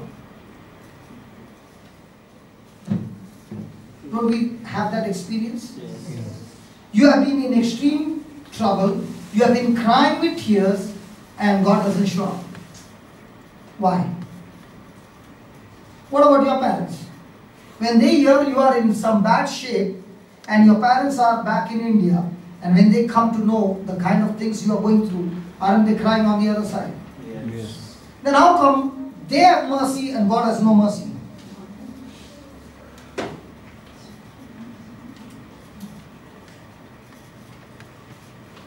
Let's keep this question, think about it, and let's have the answer next month.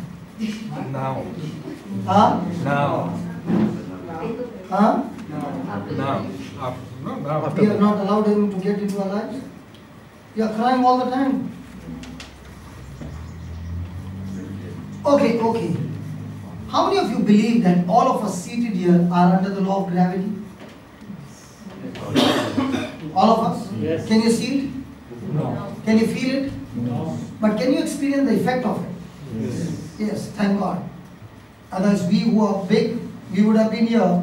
Those who are slim, we would have seen them on the ceiling. Like a balloon. Hallelujah. Hallelujah. Would we see that? Yes. No. When there is no gravity, we all would have gone up. You would have been jumping like a person on the moon. Okay. Now, there is a spiritual law. And that is in Genesis 1:26. We have learned it. But you keep forgetting. Have you learned that? Yes. What have you learned? And God said, let us make man in our image, after our likeness, and let them. So who has the dominion? Man and God? So who has dominion on earth? Man. Does God have it? No. He is powerful, he is mighty, he is infinite, but by his own word, he has limited himself by saying, I love man so much that I give him the freedom of choice to rule over this earth, and I give him dominion over this earth. So if God has to do something, he needs man to agree with him. Without God, without man giving him the permission or the license, God cannot move. That's why you see in the Bible, man has to open his mouth and speak the word, and then the Lord gets into action. What about Mother Mary? The angel Gabriel came and said, what did she say? I agree with you. The conception took place. What about Zechariah? How can I? He said, how can it be possible? I am an old man. So he became? When men ask questions, they become dumb. When women ask questions, they become pregnant. How come he became dumb? Because he kept saying no. So does God have to shut down his engine? How long the engine was shut down? Till the time the child was born. Does God need to shut down your engine?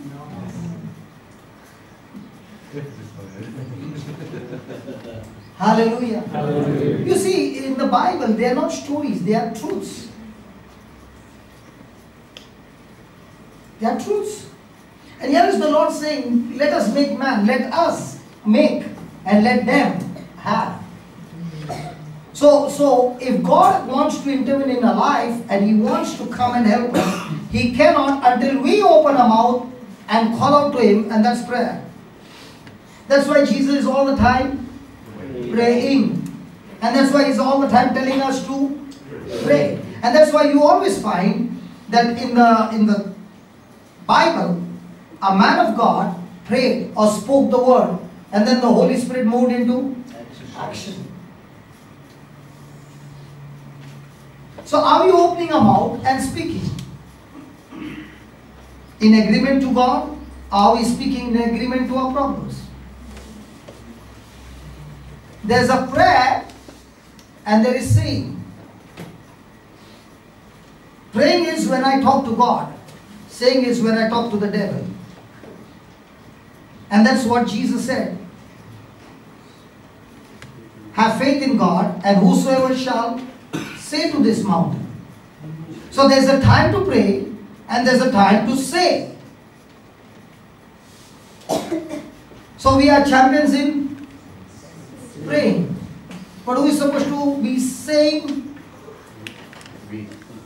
But are we saying? Lord, I understand the time is up. Nobody talks, that means you need a break. Hallelujah. Hallelujah. Thank you, Jesus. This watch is fast. Write down.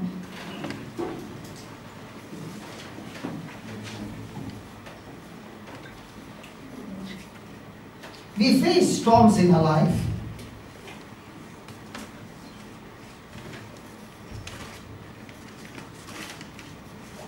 When they come, they are often very severe. When they come, they are often very severe and cause anxiety and pain.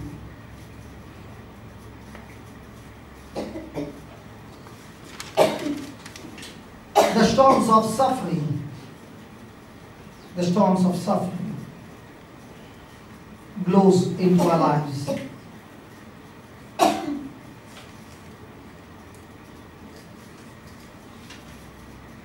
And there are heartaches and heartbreak.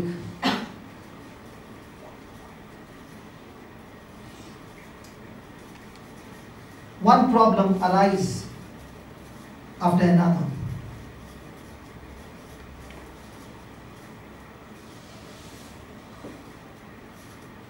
And they bury us in that affliction.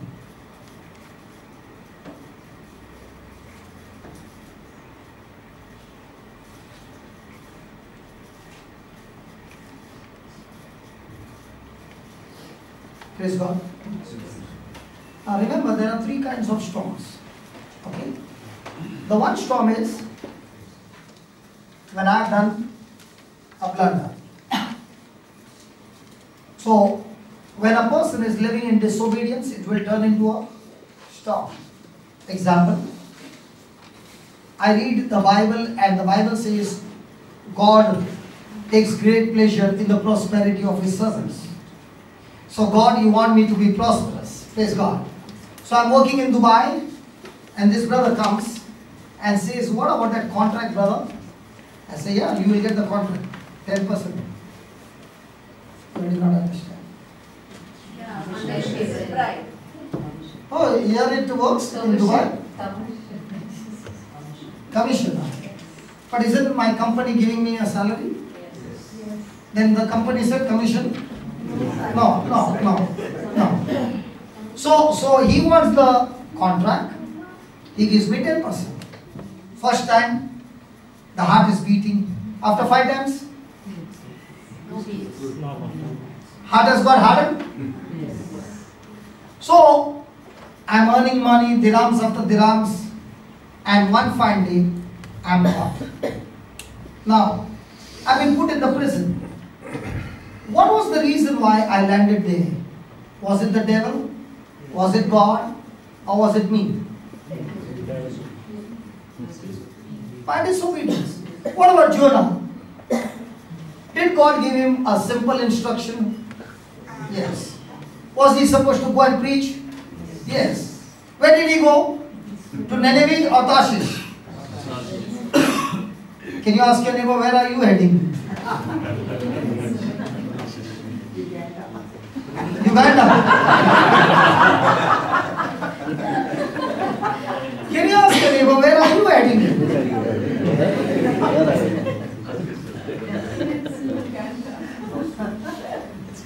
So was that God's plan for Jonah to go through all that? No. No. It was Jonah's own Decision. So how many storms in our life we are the author of that storm?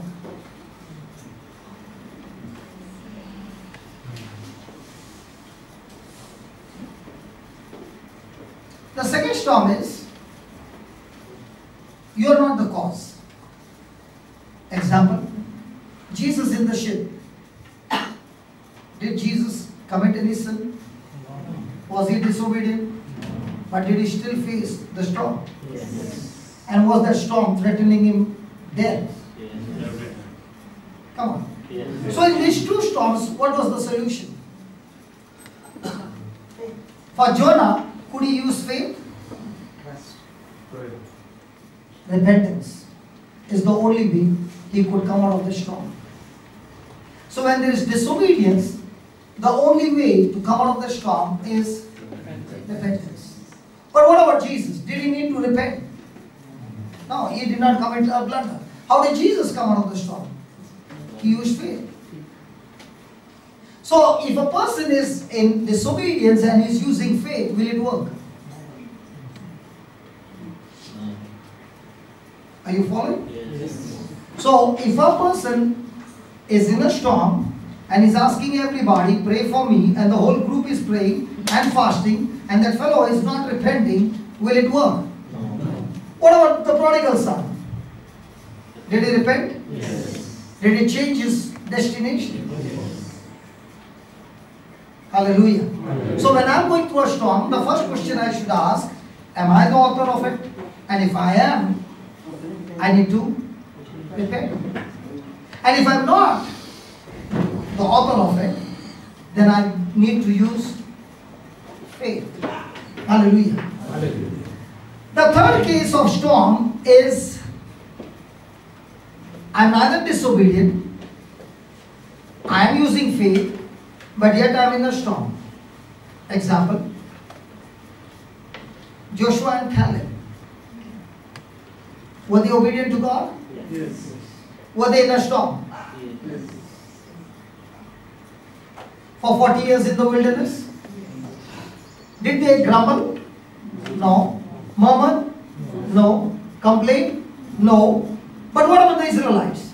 They did it. Now because of the Israelites who turned their back to God, God said, you will be in the wilderness for the next 40 years. Now did Caleb and Joshua do anything wrong? No. No. But were they also suffering in the wilderness for the next 40 years? Yes. Why? Why? Because they were associated with the Israelites and they could not separate themselves. In the same way, one spouse is extremely in the word, the other spouse is extremely in the world. So the spouse who is in the world is living a worldly sinful life. Will it affect that person? Yes. Now because of that, will it affect the other spouse? Yes. Now can that spouse separate herself or himself from the other spouse? No. No. So what does a person do in a storm like that? Can he use repentance? No, because that person has not done wrong. Can he use faith? He uses faith, but the spouse is still continuing the same. Will it work? So what does he need? He needs something called as patience. How did Caleb and Joshua reach the destination, the promised land? 40 years of patience. How did Moses be able to deliver the Egyptians, to deliver the Israelites out of Egypt? Patience. How many years? 40 years in the desert under Jethro. Then 40 years in the wilderness. Hallelujah. Hallelujah. My friend, in our life, when we develop repentance, faith, and patience, we will see destination beyond our imagination. And that's why on the cross, Jesus never said, Father bless them. He never said that. If Jesus had to say, Father bless them, we would all be in a mess. You know why? Because even though we are blessed and our sins are not forgiven, we are still heading for hell. And Jesus prayed that prayer, which man requires more than anything, more than the blessing, is forgiveness of sins. And that's why he prayed, Father, forgive them. So every day we need a prayer, and the first prayer should be, Father, forgive me. But our prayers is all about blessing. So you can be blessed and still heading for hell. Yeah. Please forgive me. Father, thank you and praise you for the love. And thank you, Lord, for this ministry which is only of love. Jesus, you said, what you have done to the least of my brothers, you have done it to me. And this ministry talks about the least of brothers and sisters. Lord, today you have shown us that the disciples were in your plan, in your purpose, heading for the destination that you had for them.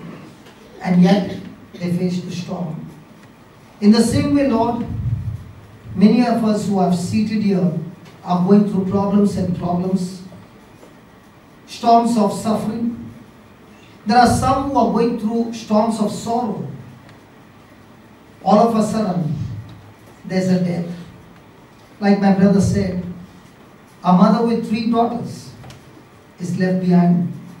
The husband collapsed and died in the hospital. Such a big bill.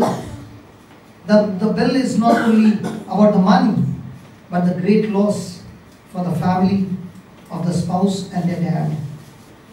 Lord, death comes suddenly.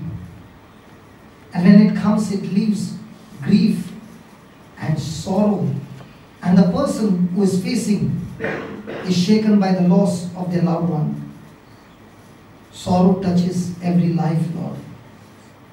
Jesus, you were in that boat with the disciples. And these were afflicted with storms of sorrow because they saw death come so close to them. Oh Lord,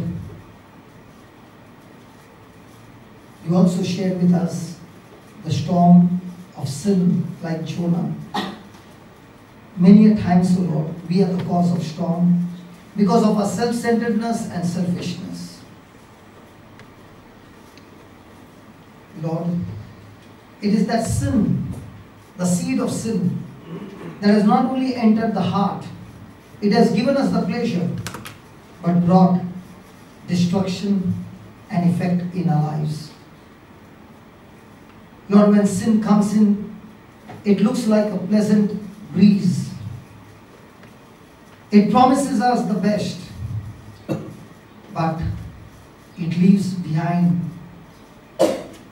terrible effects. It displays its dark side. It is a plan of the devil to rip our life apart and damage and destruct all those things that you, Almighty God, has blessed us. And this, what has been devastated, destroyed, can only be repaired by you, Jesus, your holy, precious blood. And this can be repaired only through your forgiveness. Oh Lord, there are so many of us seated here, practically every one of us, who are going through storm. And in this storm, oh Lord, we have faced and learned all our life to grow anxiety, worry, and fear. Lord, like Shadrach, Meshach, and Abednego, help us to be committed to you, not relying on the end result, but relying on our relationship with you. Because there is no storm on earth that heaven cannot calm. There is no problem so great that Jesus, you cannot fix. There is no storm to you, O Lord, that you cannot deal with it. But in all this, you want us to develop. You want us to grow in our relationship with you. You want us to grow in our confidence in you. Oh Lord, help us to renew our mind. And as we go through this journey, oh Lord, teach us your ways. We thank you, we praise you. That as we take this break and we come back, we'll study more and more of the storm and the solution in the midst of our storm. We thank you and we praise you in Jesus' name. Amen. God bless you. She said she could handle it. Right? But she was in control. But when the person began to speak to her words, what did those words do? And when that person spoke to her the words, how many times did she keep repeating those words? So the more and more she repeated those words of what that person said, without her knowledge, she was drifted away. Now, was she a minister of the word? Yes. Was she doing her TV programs? Yes. Now, what was the problem with Bob? No, he was not too busy. There was something else. What was the big problem with Bob? He had a communication problem that for every small thing, he would get so angry that she made a decision that I will do things only to please him, and she became a performer, not from her heart. And that became accumulated in her life for so many years, 17 years. Praise God. Hallelujah. Now, when this incident was told, what was Bob's first reaction? Extreme anger. Praise God. Now, what was his first reaction when all these things happened? You can see him taking a mobile. Whom did he call? Normally, a person, husband would call whom? So the storm is the same, but the response is different. If you had to call a lawyer, what do you think would end up? So here's a big storm, but he made a decision to call on to God. In the midst of our storm, we have choices. Our choices leads us to our destination. Remember, every time I make a choice, I open the door of my future. Nobody in this world can open the door of my future. Nobody. Not even God. God has given all this a freedom of choice. When Adam made that decision to disobey God, he opened the door of his future. And that's what the devil wants us to do in the midst of the storm that we go through. That he wants us to make choices which are of the flesh and not of the kingdom of God. And when he made that choice, he called the counselor. What did the counselor say? Spiritually. Was he spiritually lazy? Hello, was he spiritually lazy?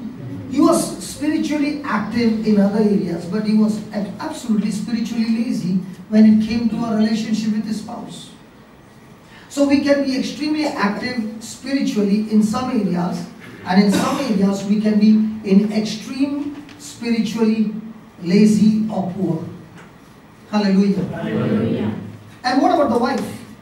What did he say to the wife? What was the counseling to the wife? Do you remember? He told the wife something. No.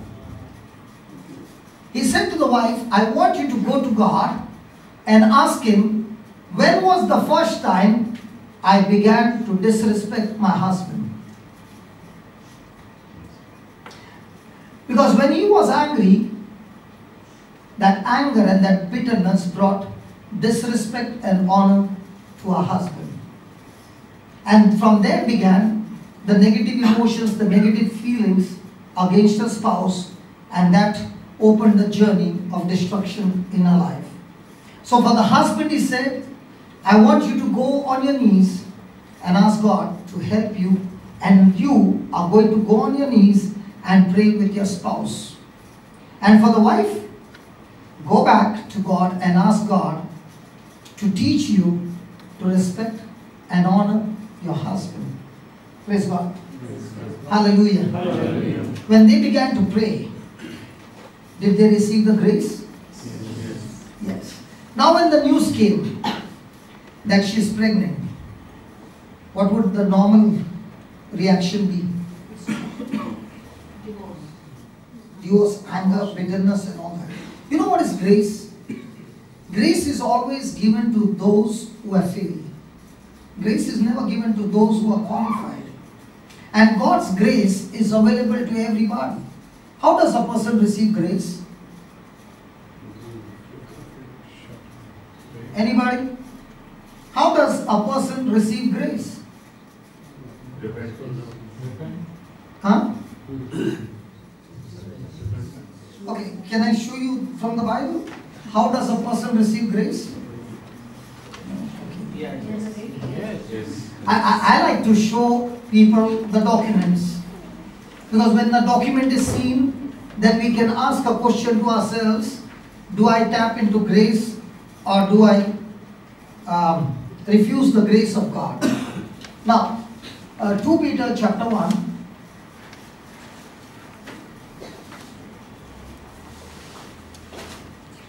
Peter.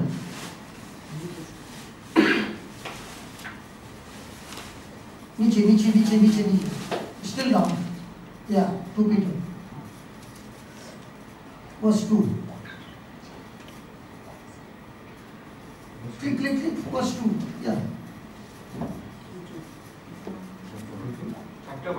Chapter 1, verse 2.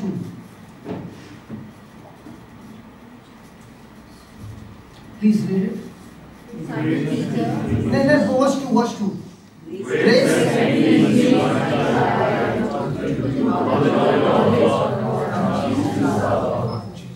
कितना fast पढ़ते हैं तुम लोग? If you read that fast, how will you understand? Grace and peace be added,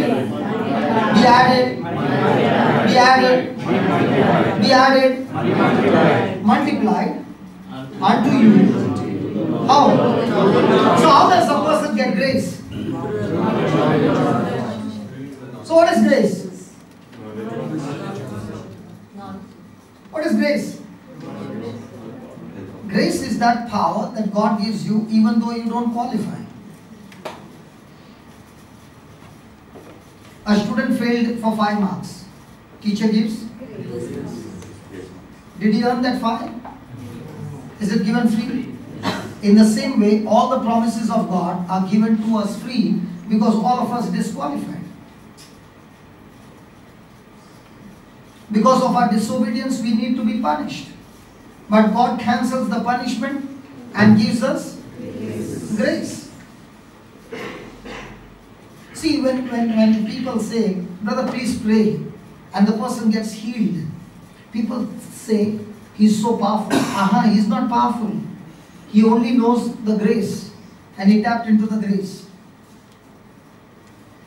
Are you understanding what I'm saying? Yes. Let me show you what is grace.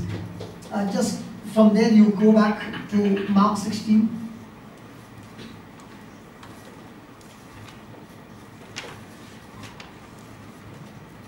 Verse 15. Please read it. And Jesus said to them, go you into all the world and preach the gospel to every creature. He that believes and is baptized shall be saved, and he that believeth not shall be damned. And these signs shall follow them after 10 years, after 20 years. Hey, no, listen. Did he say these signs shall follow them that fast for 40 days? No. That pray for 40 days? No. He said that those that believe. Now, did he sweat for it? No. Now, what's that? Grace. Are you following? Yes. Now, he's saying this whole package can be downloaded in your system free. You don't pay for it. It's free. All I need you to do is believe. And that believing is God's grace. So when somebody comes and says, so powerful man, you have not understood the grace. Because that same grace is given to everybody the same. But if it is given to everybody the same, why is it not operating the same? Because everybody is not believing with the same proportion. Are you following? Yes. Praise God. So, these signs shall follow them that believe. Now, Rohit is a witness. This time when we went, the bishop told the priest, I do not want you to take him this time to the places where the gospel is preached.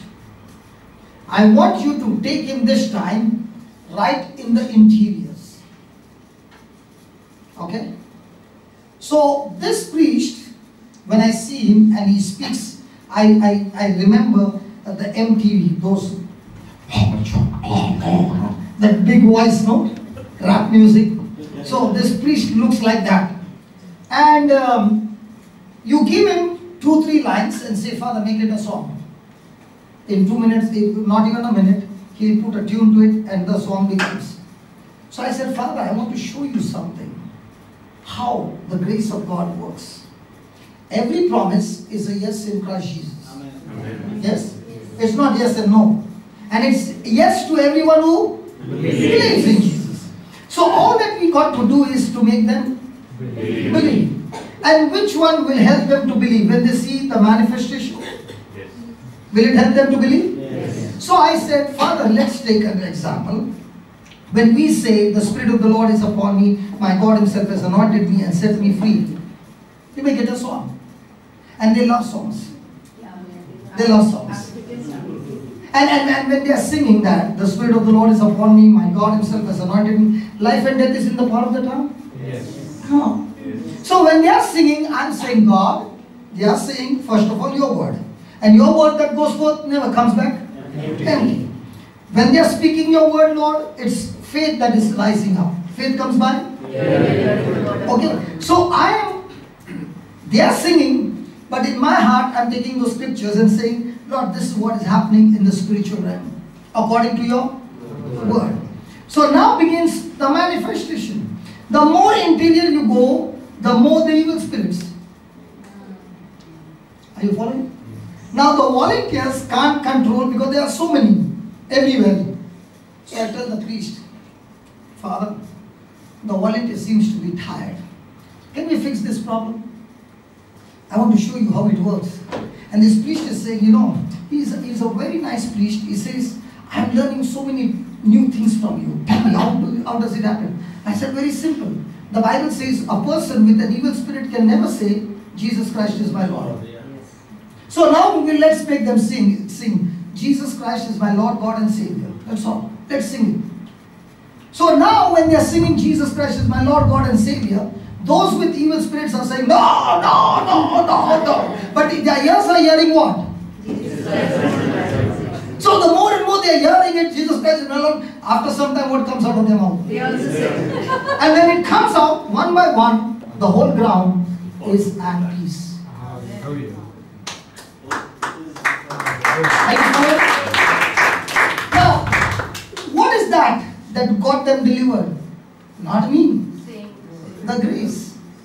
And this grace is available to those who have what? The knowledge of God. Are you understanding? Yes. So when I read that, believe me, it was 5 o'clock in the evening. I read it for the first time and I was crying and I said, God, and I started jumping on the bed.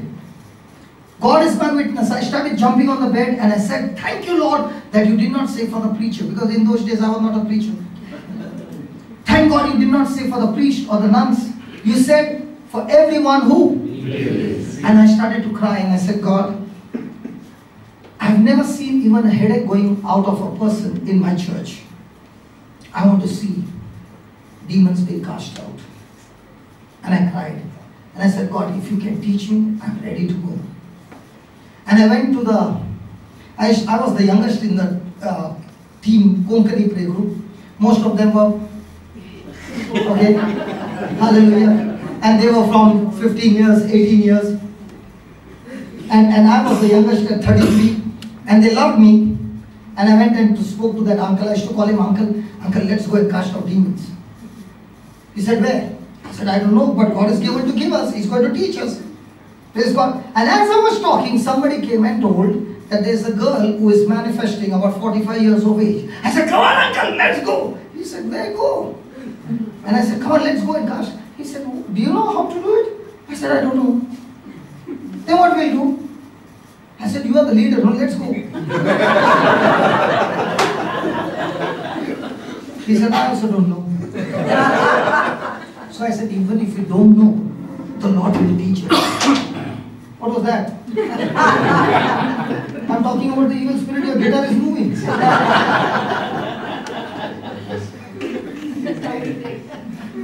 Brother Vijay, evil spirit का बात करते तो आपके घर में guitar अपने आप खेलता है यार. You did not see that? हाँ? Praise God. So we did go there, and we began to pray, and we prayed and prayed. Nothing happened. So let's change the topic here. Brother, let's change the topic. Fan might fall. Now the fan falls. Let's all stand and praise.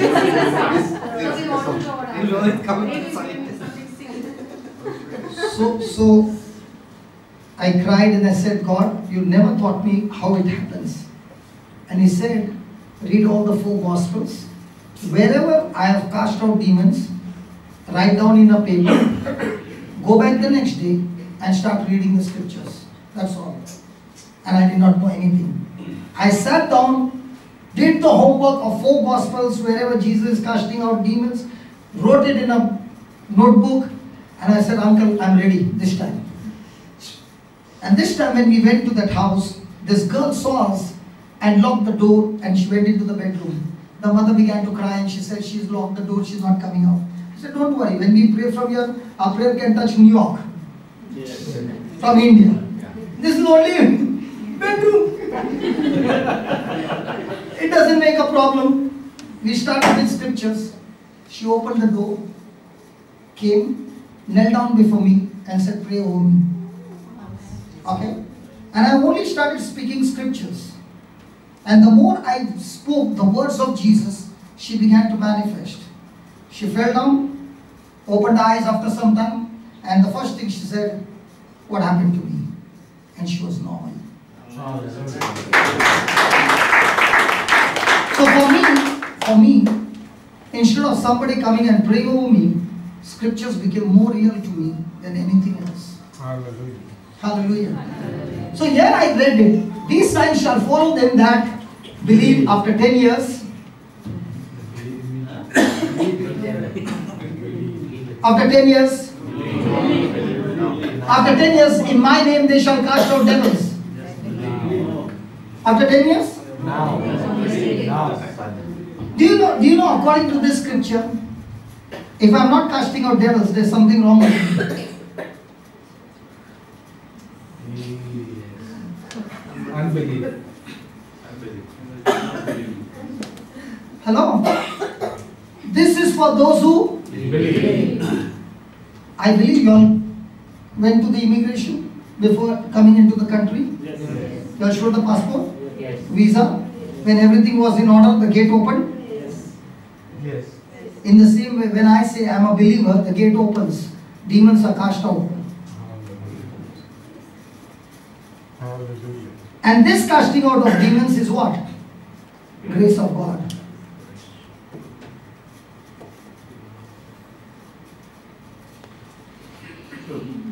Hallelujah. Rohit is a witness. Okay? This time when we went to Uganda, one nun came and said, brother, come to the hospital to pray over the sick.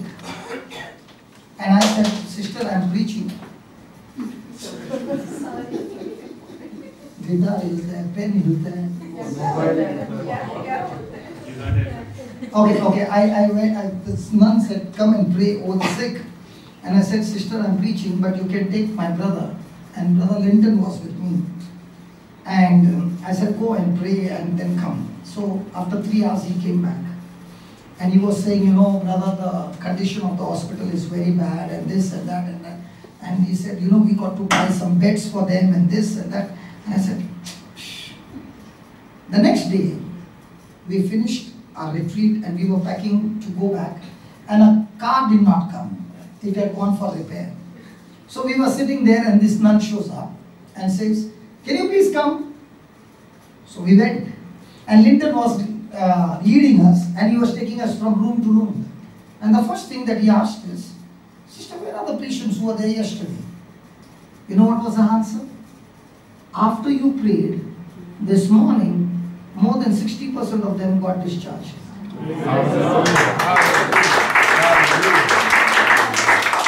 If you really want to see Jesus in action, go to the villages. Because they are quick to believe. Praise God. Praise God. And when I went to the hospital and I saw the condition, I said, sister, how many beds do you need? And she needed about 35 beds because the bed is there, but the springs are there and there's nothing, and the patient puts a bed sheet, but he is getting the poke continuously. And praise God, God blessed us so that we could bless them with 35 beds. Now, please, I am not asking money. Are you there? Yes. But I am saying this, that every day we have opportunities to bless people. And just like that lady said, you know that video, brother? I want it. Because that video says, whether people notice or not, it doesn't matter.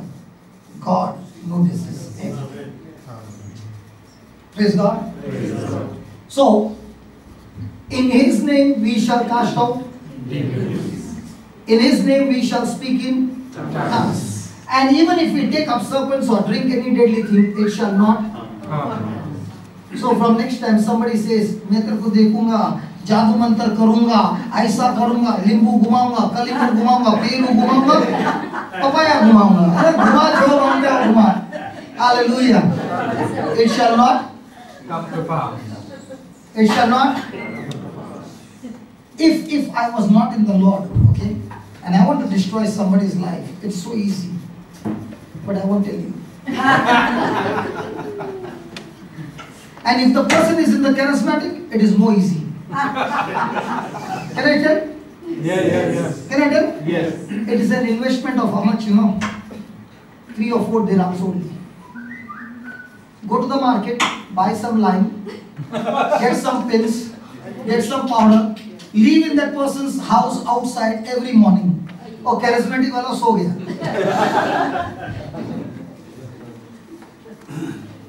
Nahin?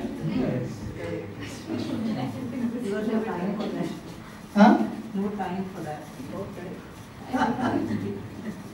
Because we believe the negative things more than what Jesus said. And so many people in the charismatic are destroyed not by the devil but by the counselor and the preacher. Because I sometimes wonder, they get messages saying there is a curse on your life, there are demons on your life. When God can give them the message of the problem, why God doesn't settle the problem? If a person, a counselor gives you the reason for your problem, will not God give him the solution for that problem? Yes. But there are many counselors who will give you the advice, you know, this is because of your great-grandfather, he had murdered. And that's why that curse is upon you. Now I want to ask you, if that great-grandfather murdered somebody, didn't Jesus die for his sin? Yes. And what about his sin? Yes. Now, when a person is saying there's a curse because of your great-grandfather, okay? And that evening something goes wrong, what comes to your mind? And the Bible says, as you believe, so shall it be. Now what did the counselor do? Give you faith or give you more curses in your life? So when somebody comes for counseling, I don't like to hear their story. I say, keep the story aside, let's talk the solution. Hallelujah. Hallelujah. Hallelujah. Thank you, Jesus. Thank you, Jesus.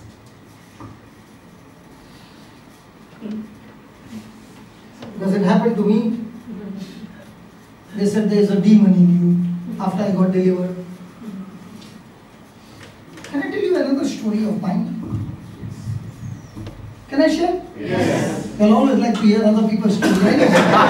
Doesn't matter. I know that. Praise God.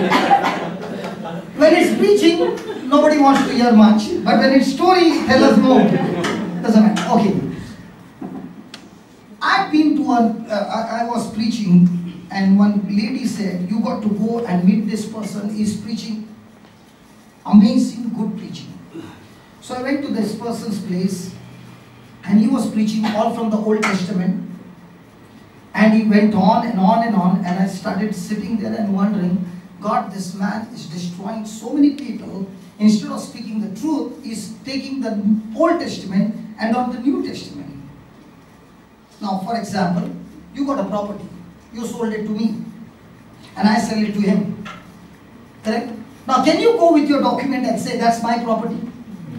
Which document is more, is going to be valid, yours or mine? Yours. So in the same with the Old Testament, and there's a New Testament. So this man was going on speaking the Old Testament and Old Testament and Old Testament, and then came a time when he was laying hands and praying over everybody. So the person who invited me said, why don't you go and meet him? So I went to him, and at that time, somebody spoke to him about the kind of things God is doing. So he gave me a good prophecies and all those things. And then he said, why don't you come next week and share your testimony? I said, God, I was only waiting for that. So I can use the Old Testament, put the New Testament, and set the captives free. Hallelujah. Are you following? Are you following? So I was all excited, and I shared my testimony. How messy I was, and how what a mess I did, and all that. And this man was hearing. And I said how God never looks at my past to give me a future. Say that? Say that again. Now somebody will say, do you have proof, evidence for that? I've got Saul. How many people did he murder? God only knows. But if God can turn Saul into Paul, why not me? So God never looks at your past. But we look at, and people point at, and people can keep you in bondage on past. And God says, I don't even remember it. Okay. So I began to share about all those things. When I finished my preaching, he comes and speaks exactly opposite to what I speak. Praise God. Then I thought I should invite him to my house. So I invited him to my house, and I said, come for lunch. Praise God. So that I can talk to him.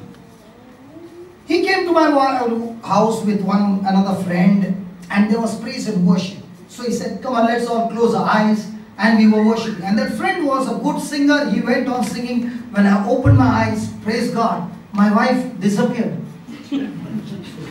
She was not there. She disappeared. And this man and his wife also disappeared. And I began to look around. They are not there. And then I found they are in the bedroom. Okay? The whole thing got over. We had lunch. I dropped him home. And I came back. And for 4 days, 4 nights, I'm seeing my wife is not sleeping.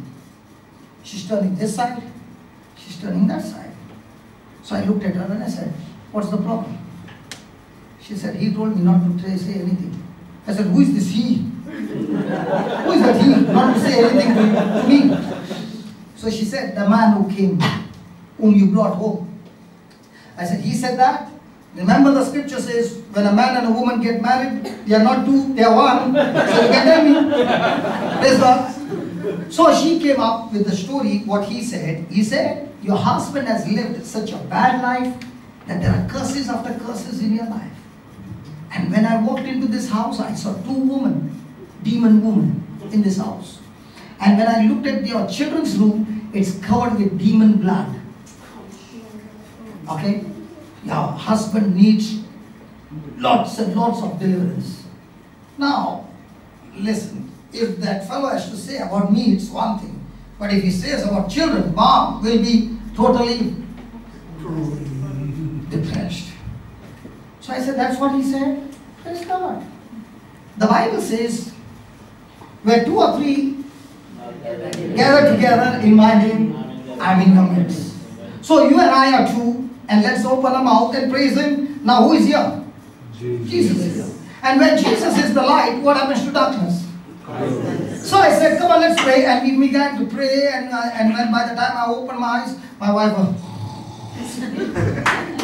because she got delivered. And I thought to myself, God, if I had not to know the scriptures, and this fellow whom I invited as a man of God, he came as a man of God, as a light, but actually speaking, he planted darkness in my family.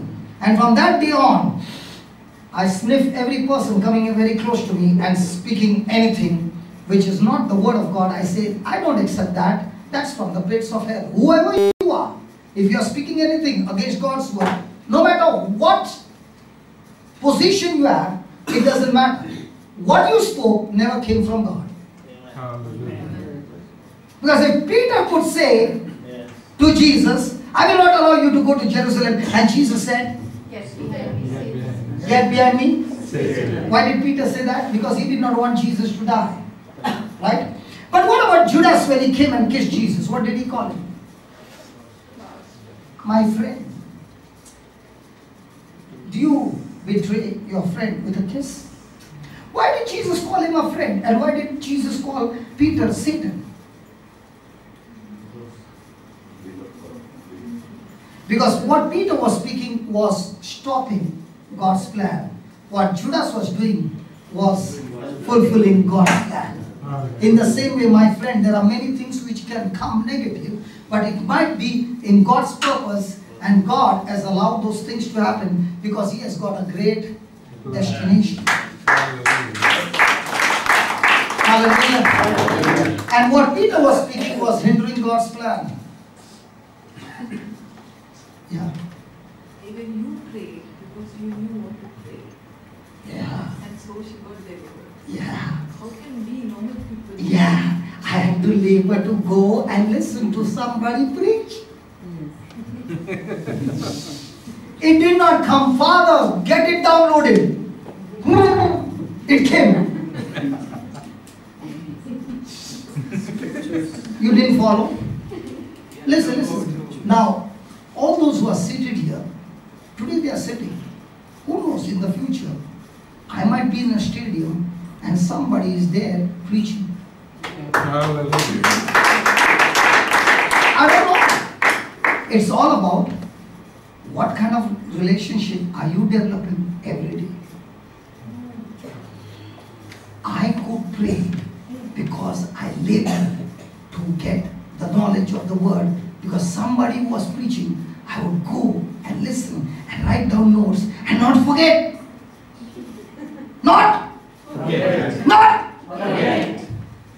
Say that. My future, is what? Is what I choose to remember.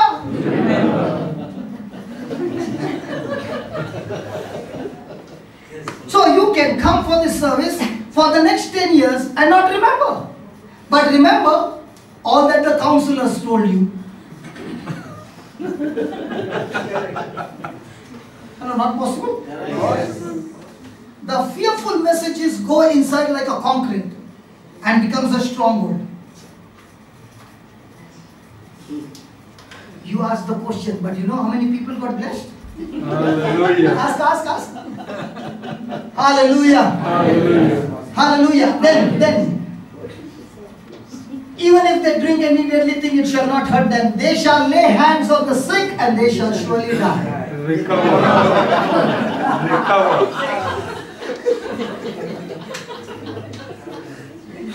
Now, you know what is interesting here? Jesus said, lay your hands and don't even pray.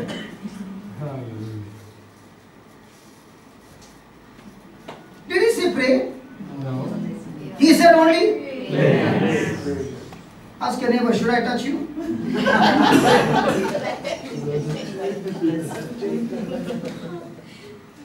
See now, this, what you just said, should I touch you, is what?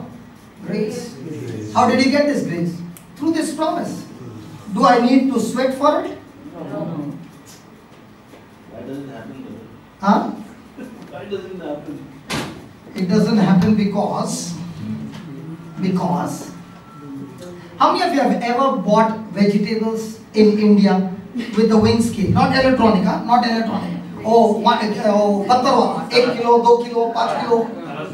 Tarazu. Anybody? Okay. Now, on one side you wanted 1 kg of cauliflower. When he puts that stone first and he holds, is it on the level or that stone is down and that other one which is empty is up? Correct? Yes. Then he puts cauliflower and it comes to a level when both are equal. The same it is with us. There's no problem with our faith. The scripture speaks to your faith. But on the other side of the taraju, unbelief is more than your faith. Worry is more than your faith. And when that is more than the faith, that will block the miracle. Example, was Jesus the Son of God? Yes. Did he do mighty miracles? Yes. Why he could not do it in Nazareth? So you mean to say Jesus had no power? So what did unbelief do? Blocked. This is a cable. Let's say this is a wire. Inside it is what? Copper. When I pass through an electric power current, will it flow? Yes. Will I get shock? No. Will I get shock? No, but if I peel it and the copper is exposed and I touch it, now why am I getting shocked? Because it's good conductor. And what about this? Bad conductor. So ask yourself, I am a good conductor or bad conductor? If I am a bad conductor, it's unbelief to the maximum. Let me give an example for that. The woman with the issue of blood. When she touched, the power flew, went through her. Was she good conductor or bad conductor? Good conductor. What about the disciples in the crowd pressing on Jesus? Bad. So ask yourself, who are you? Who decides good conductor, bad conductor, God or myself? Yes. So Jude, who are you? So it should work. यार एक छोटा question पूछा इतना घुमा घुमा के दे रहा है लगा ना बराबर लगा ना Praise God. Hallelujah. Jude, the office where you're working, in the beginning, could you perform the way you're performing today? No. But with practice, just because it did not happen the first time, does it mean it won't happen? Keep on doing it till you master it. And the more and more you do it, you will find faith rising in you, confidence coming in you. Now when you're praying, you're sure it will happen.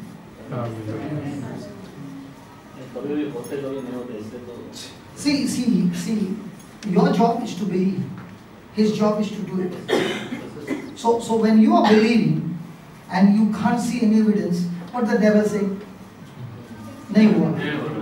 I'll give one incident that helped me in developing my faith. There was this preacher who was preaching the word, and it so happened that the mother brought a baby who had fits. Okay? And the baby got that fits right when the preacher was preaching. So he stopped preaching and laid hands on her, and it began to multiply.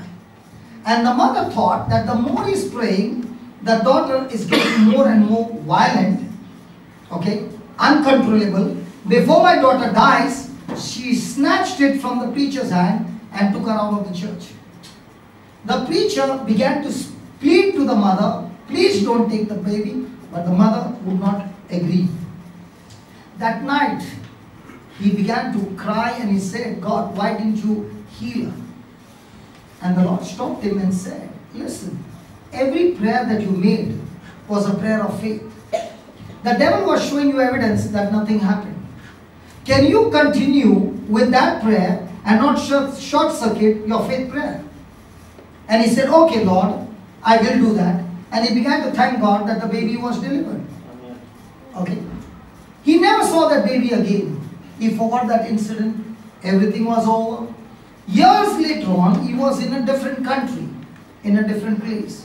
and he was preaching the word of God, and all of a sudden the Lord reminded him of this incident, and he began to share the testimony, and he said, I never heard about this daughter, neither the mother, but the Lord asked me to share this testimony, and I'm sharing it. The meeting got over, and a lady came to meet him and said, do you know me? He said, no, I don't remember you. She said, I'm that woman whom you just shared about. So the first thing he asked, what happened to the daughter? She said, when I went back home, her condition became worse. The next day, it was more worse. But from the third day, things began to change. And by the fourth or fifth day, she became absolutely normal. What's the story? When he kept on believing and not short circuit the prayer of faith, it was attacking those demons which were tormenting this girl. And in 5 days' time, because he did not change, that faith worked and brought forth the miracle. Hallelujah. Can I show you the scripture?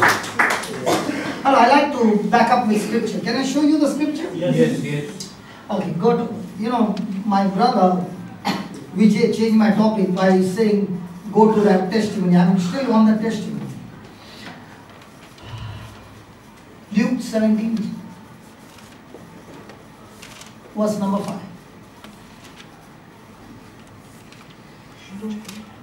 Okay, let's read 4.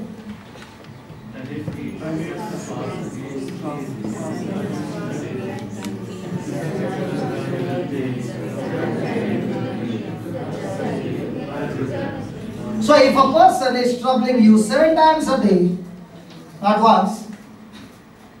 Hello, has anybody troubled you once? Any married people?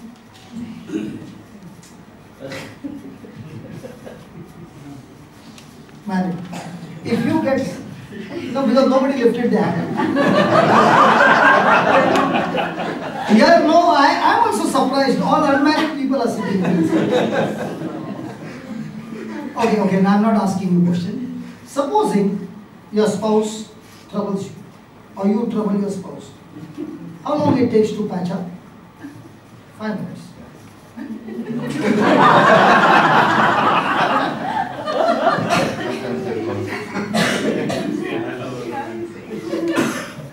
Have you heard any time a word called Cold War? See, he knows. In India we do Cold War. I don't know in Sri Lanka you all do hot war. In India it's Cold War, means no talking. But let's say the visitor comes home, after him. So when a visitor comes, everything is normal. Till the time the visitor is there. Once the visitor is gone, Cold War. And that can go 1 hour, 1 day, 1 week, 1 month. 1 year. What about in Sri Lanka? Our next door neighbor, no. You all must have learned from us. Hallelujah. And that is for doing one problem. Jesus is talking about how many times? 7 times, not in a year, in 1 day. Now when Jesus is saying this, what happens to the apostles? Look what he said. And the apostles said unto the Lord,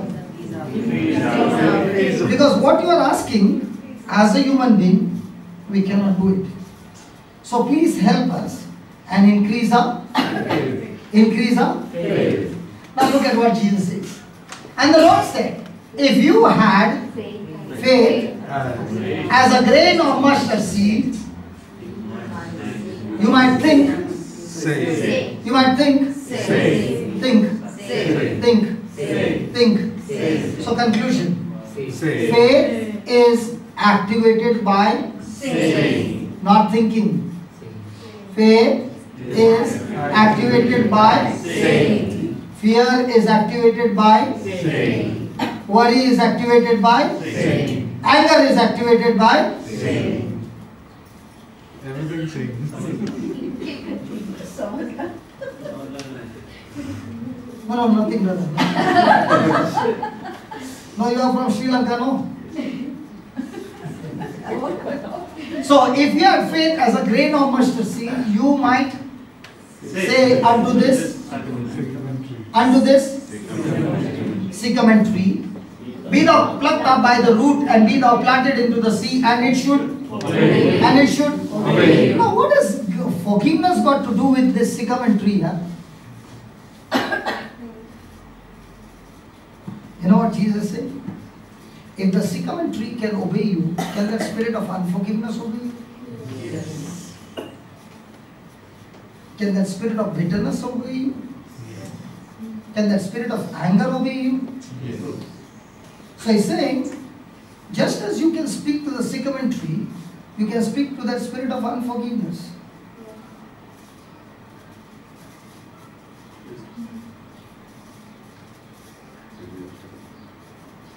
When was the last time you spoke to the spirit of unforgiveness? And when was the last time you spoke to the person who hurt you? Whom do we speak? To the person who hurt me, or to the spirit that is operating in that person who is hurting me? Because when Jesus said those words, you should forgive, the apostle said, Lord, what you are asking us is something impossible, humanly not possible. And that's why they said, come on Jesus, please explain to us. How can it be done? And he's giving us a formula and saying, you have the authority to talk to that spirit that is coming against you. And it shall obey. And it shall obey. But if we are not talking to the spirit, but we are speaking to the person concerned, now, what will the spirit do? Love. Laugh. Bring more spirits and torture you. Usually wouldn't even speak to the person who hurts you. You kind of... No, you are not speaking, but with your bathroom, washroom, closed door. Because you normally avoid a person. Yeah, avoid the person face to face. Just as praise can touch New York, grumbling can talk.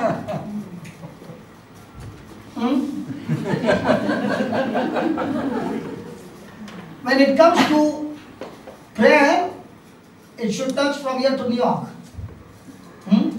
But when it comes to speaking, only when I speak in front, it is the same. Faith works, fear works. Both the same way, but in opposite direction. Now, is that clear? Yes. Hello, is that clear? Yes. Now, how does faith work? I told you no.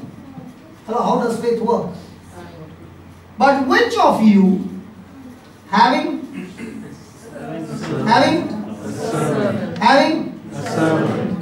a servant plowing or feeding cattle will say unto him by and by, when he's come from the field, go and sit down to meat. You know what Jesus is saying?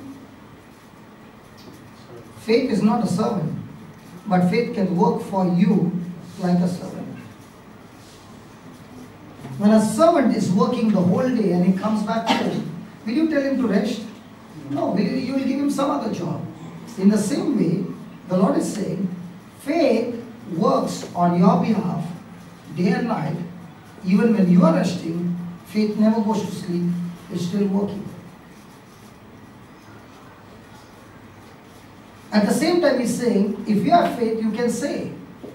In other words, he's saying, faith needs to be activated by saying. In other words, just as, supposing you got a servant at home, who gives order what is to be cooked? The servant or the master? So the Lord is saying, faith is not a servant, but faith works for you like a servant. But he can only work for you. When I said he, say that he. He. Say that again. He. Say that again. He. Do you know faith is he?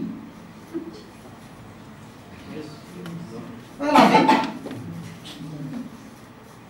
Faith is a person.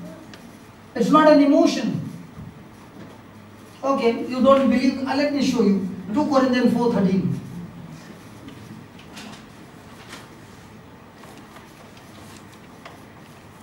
Now I'll laugh. Please read that. Stop.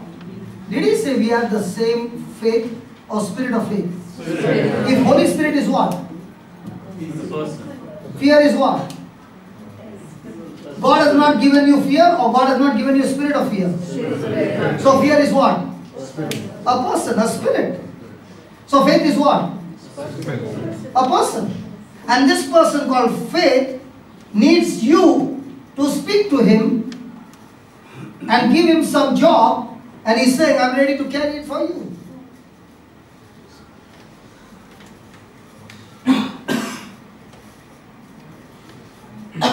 Hello.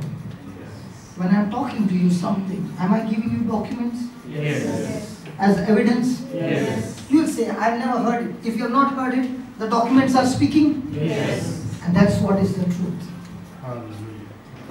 And once you understand this truth, now you can say, God, I understand. Now when I came and spoke to you about a center in Uganda, and the money will be coming from Uganda, you know what I just did? I spoke faith to get me the money, not from around the world, but from Uganda. And how he's going to get, that is his problem. My job is to believe.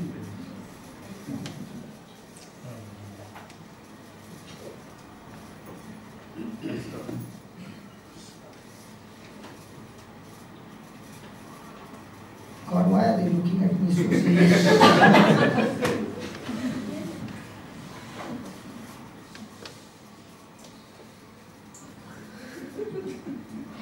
That's why many people hate me, you know why? Because you are no longer depending on anybody now. You are depending on God. Hallelujah. I love to have people chasing God and not a preacher. The preacher's job is to teach you how to develop a relationship with God. So that now you are no longer depending on any person. And the Bible says, cursed is the man who puts his trust in the flesh. But a person who understands the truth and says, God, if that faith is supposed to work for me, I'm going to give faith so much of job that even when I'm sleeping, it will still get the job.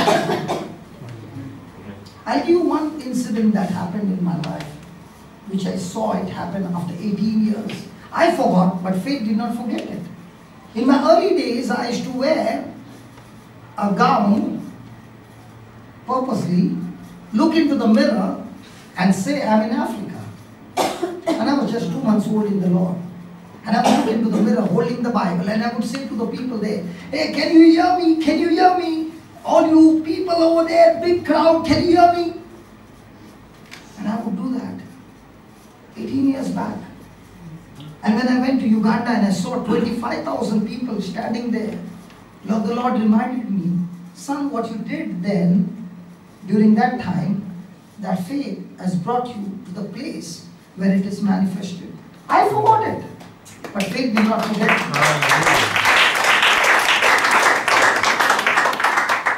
And I would shut the door because I've just come out from depression, and if my wife has to see that, she'll say he's gone again.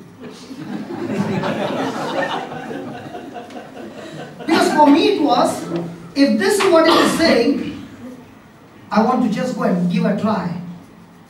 I always like to be a stuntman in my life. Always. At the edge. And this gospel taught me how to stand on the edge on the word of God and stand on it and take the risk and believe that it's going to happen. Hallelujah. And there's so much of thrill when you stand at the edge and say, God, you said it, I'm going to stand on it and I'm not going to move. And it works. Touch your neighbor and tell your neighbor, you need guts to believe.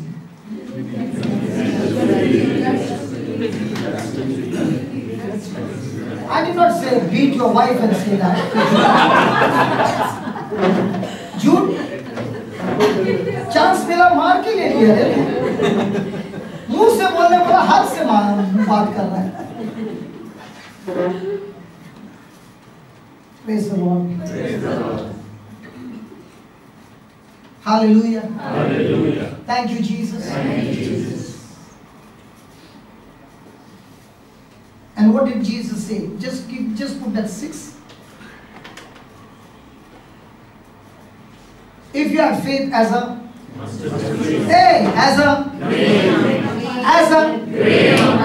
Now, the grain of mustard seed has got 2 meanings. One is a size, and 2, like a seed. Size, The Lord says you don't require mountain faith. You need little faith with no unbelief. That little faith will get their job done. 2, He says, faith is like a grain.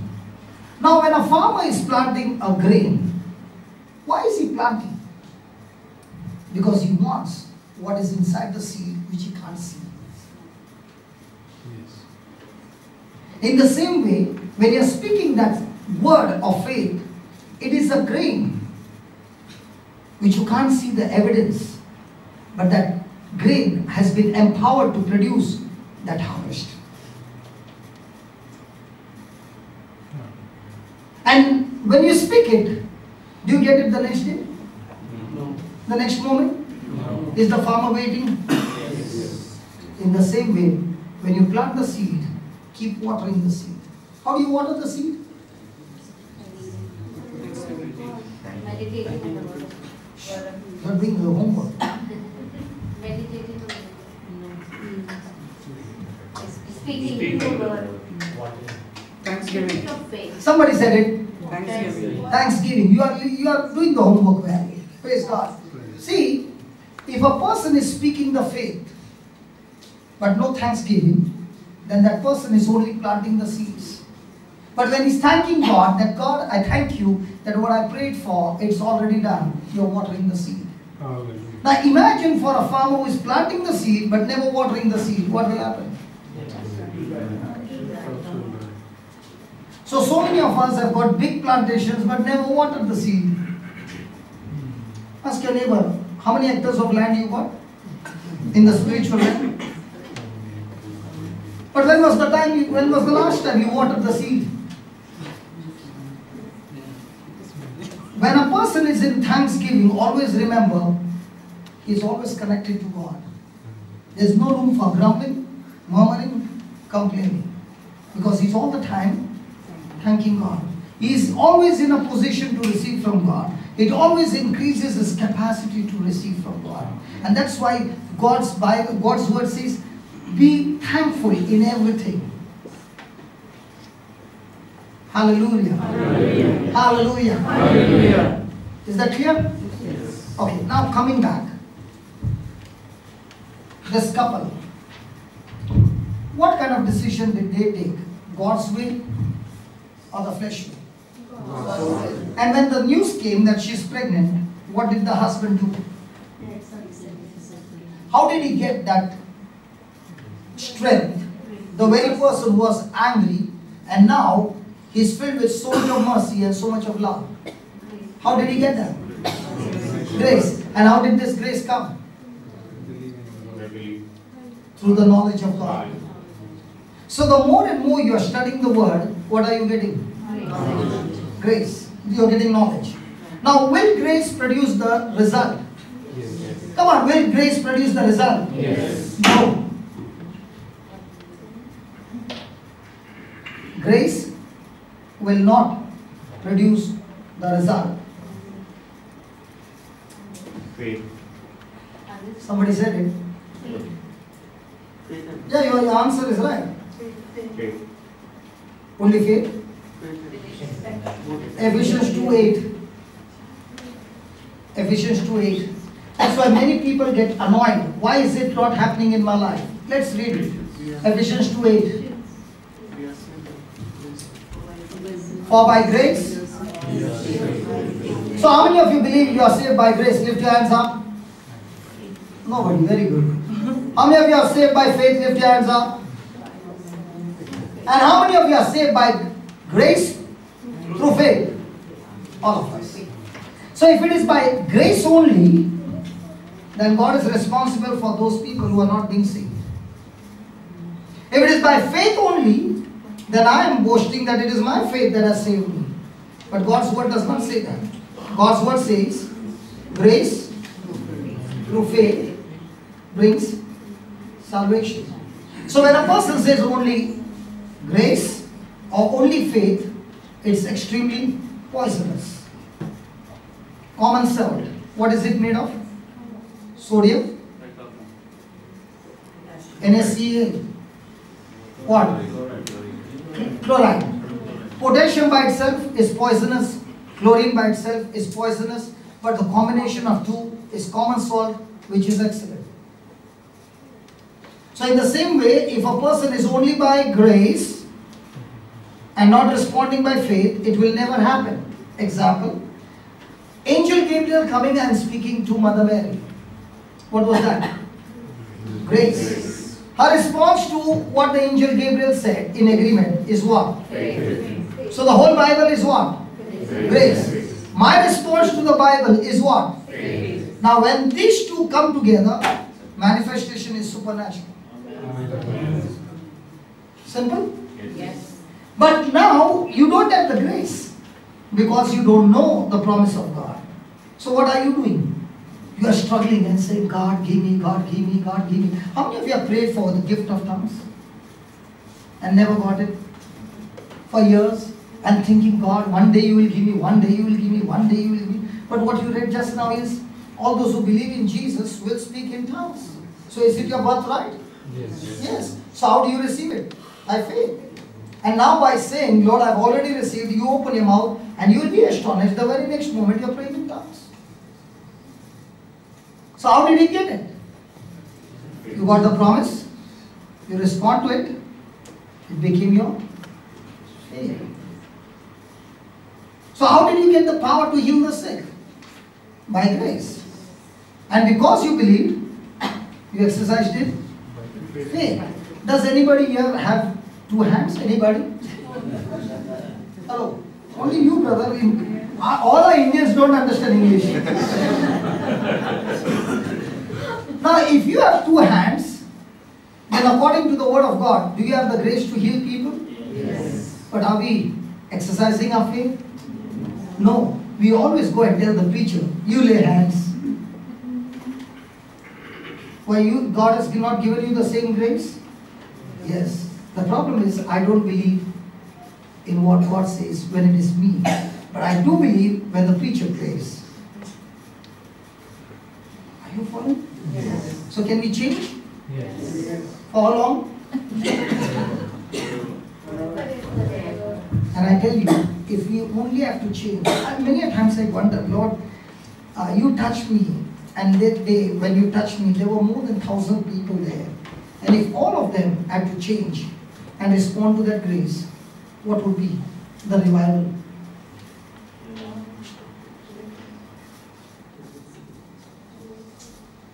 What would be the revival? Unimaginable.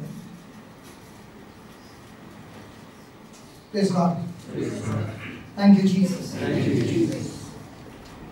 What did the man say when the baby was born? I'm the most blessed person, and it is God's gift to me. What had to be negative, God, by His grace, turned it into victory. And what did she say? Can you put the last dialogue of that woman? I don't get what I deserve, but I get what He deserves because He dwells in me. Put the last dialogue.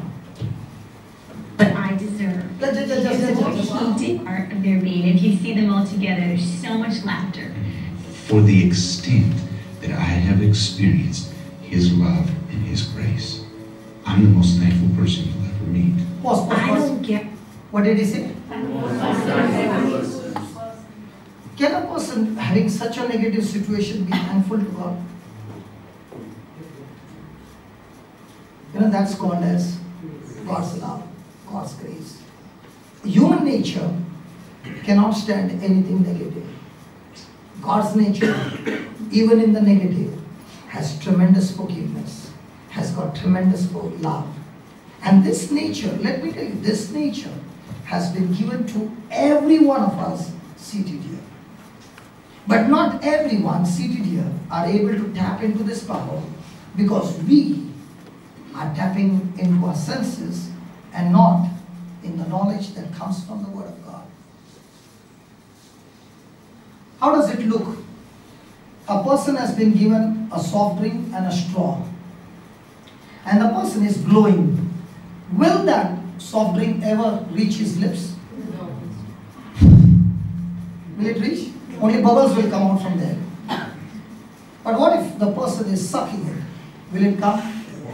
The same it is with us.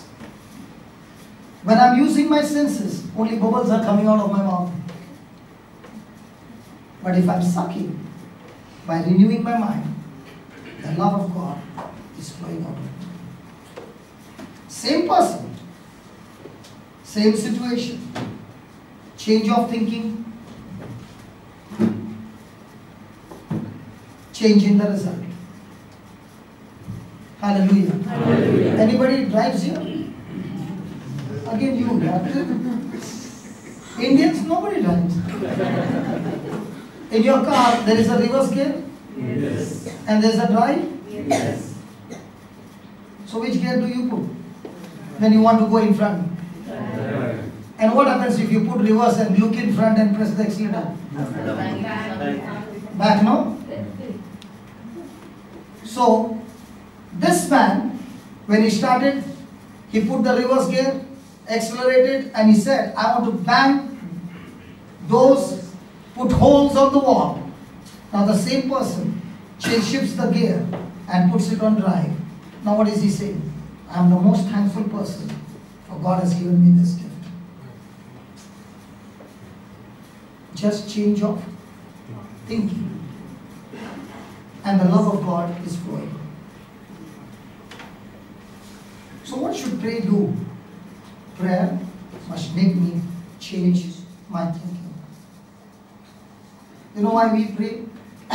We pray to get something from God. But we should pray to become like Him. That's the difference.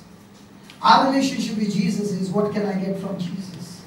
But actually speaking, our relationship with Jesus should be, Lord, what can I do for you? Once that attitude changes, our whole future changes. Our whole life changes. Every day you are so happy and rejoicing, because now you are no longer interested in yourself. You are interested in how can my life be a blessing. And once you get this addiction, I want to tell you, it's an amazing addiction. It's an addiction. Touch your neighbor and tell your neighbor, it's an addiction. Get addicted. Okay, let's hear the woman say. At what I deserve. Because of what He did. He paid this high price to really take my sin and to really take my shame. And because He lives inside of me, I don't get what I deserve. I get what He deserves. That's amazing love. So if this lady has got this amazing love, when it comes to somebody else who is going through this situation, will this lady look and condemn that person and judge that person, or look at that person with mercy? You know, the day we realize that what God has forgiven us, we will never judge people. We will never condemn people. Because once you have tasted what God has done for you, you are all the time looking at that person and saying, I understand what he's going through because I went through the same and the Lord has forgiven me. That's happy Christmas. You know, this time the Lord taught me Christmas in a different way. Can I share? Yes. I was asking Jesus, what is Christmas? And He said to me, Christmas means son is not at home. Christmas is? Son is not at home. And He took me to, you know, when we were small, we used to watch that Steve Excel file. Fireball Excel file. How many of you have seen that? Fireball Excel file. When we were small. You know, for me, the Lord teaches me this way, okay? And He took me to Excel file, and Steve is on the exploration. And he goes from planet to planet. Right? So, the Father, the Son, and the Holy Spirit are in heaven, and they are looking towards the universe. And there in the universe, in one dot, they can see the planet Earth. And on this planet Earth, a virus has taken over the whole human race called sin. And this virus is going to take the whole human race into hell, tormented with fire forever. And the father and the son are both looking over there, and they have a discussion. And the father says, son, can you go on a mission and get these people out of this virus? And the son says, okay, dad. And he takes a flight and lands in Bethlehem in a stable. The moment he lands, that landing is called Christmas. Means what? The son has left his home to come to this planet Earth on a mission to destroy this virus called sin and set all human race free and to make it to heaven. That's Christmas. You know, when I see people saying Christmas is when all the people from different parts of the world during Christmas holidays, they come home, they put a big turkey on the table with a fork and a knife, they poke it, take it and eat it. That's Christmas. That's worldly Christmas. The real Christmas is that the family come together, pray, and they say, let's go in 4 directions, winning souls for the kingdom, just like the Son of God, the Son of Man, came on a mission to this planet Earth, never lived for himself, but lived for the Father. Amen. Now tell me, which Christmas are you celebrating?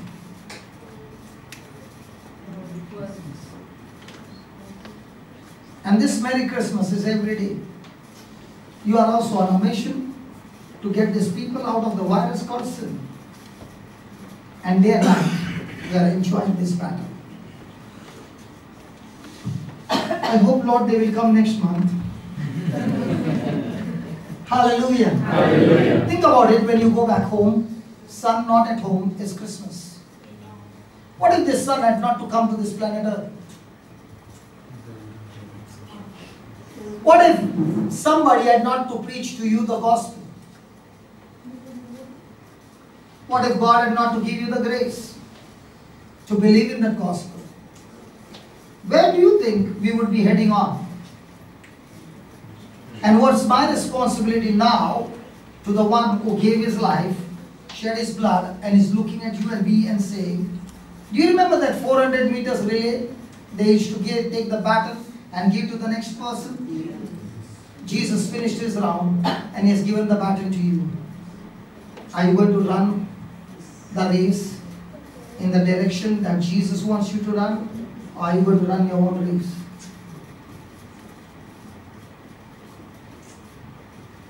And if you're going to run the race that Jesus has set for you, by the time you reach the finishing line, millions of people's lives have been changed because of you. Now you might say, brother, but can I go? I don't have time to go. You don't have time to go, but you can pray in tongues. Can I share a testimony? A real testimony? This happened, a person who was a missionary.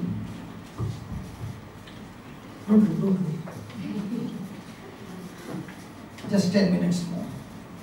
This was a missionary, a lady.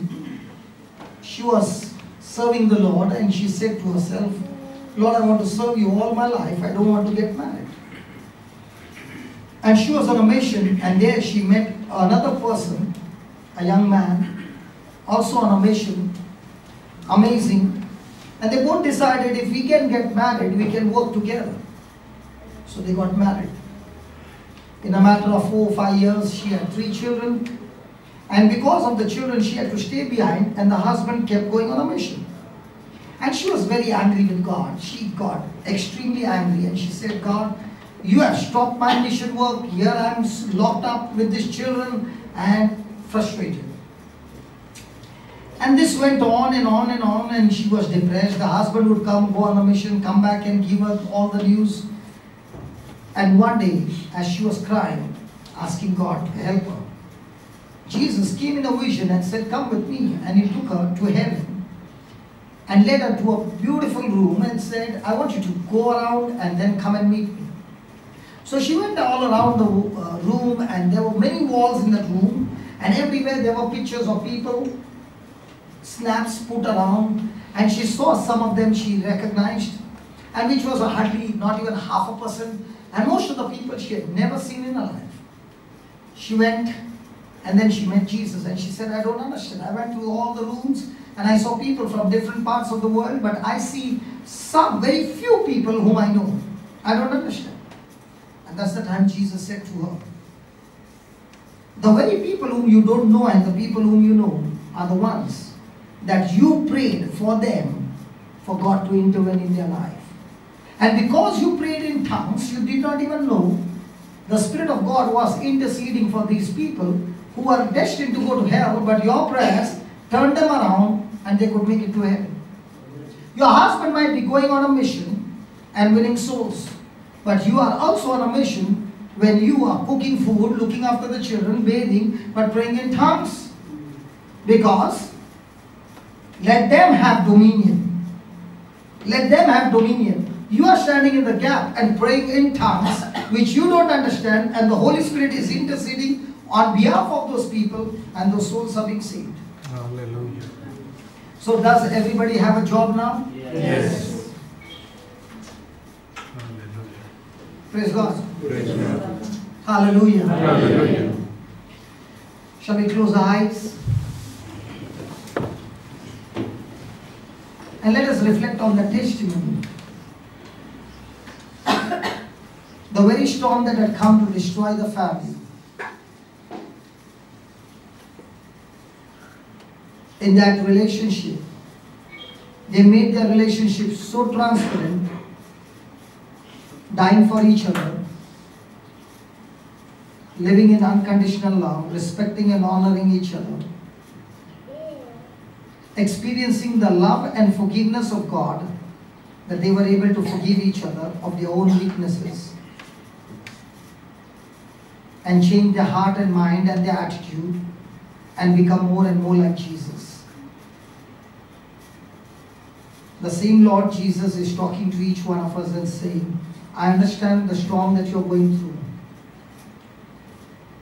The husband picked up the phone and called the counselor, the man of God. You are also picking your phone, and whom are you talking to? The one who is giving you the word, or the one who is giving you counseling and advice of the world? Because whosoever's advice, counseling you are receiving, that will be your destination.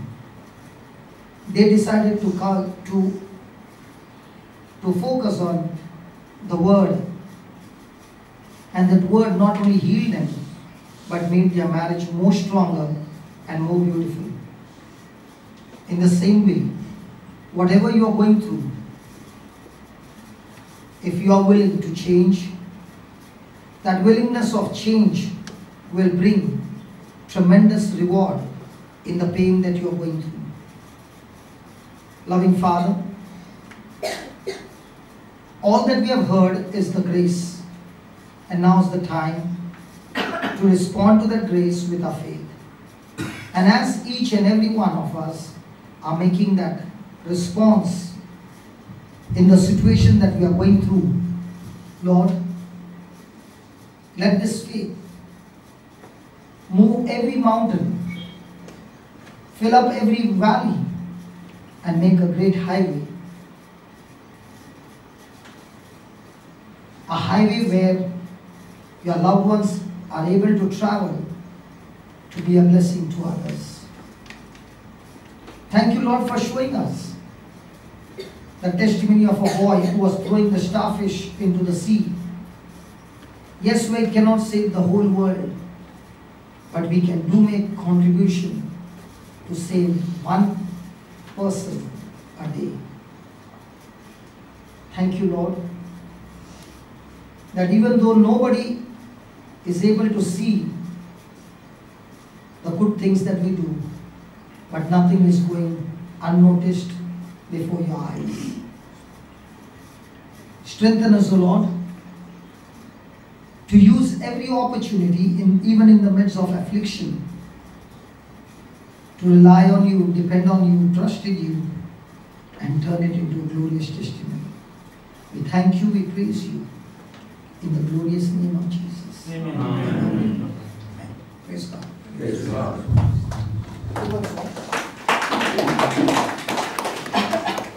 If you are clapping, clap nicely, man. Hallelujah.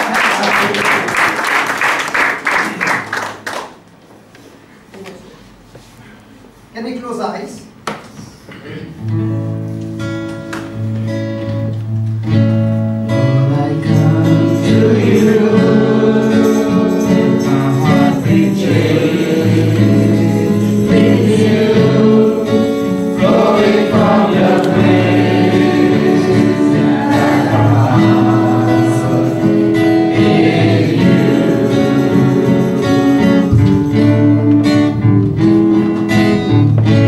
Lord, I come to you. Let my heart be changed in you, going from the grace that I found in you. Let's sing it one more time. Lord, I come to you, let my heart be changed. Come on. Lord, I come to you, let my heart be changed with you, flowing from the grace that I found in you.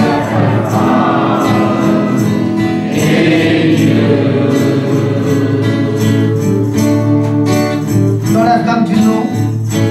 Lord, I've come to know. All weaknesses I see. In me. Will be stripped away.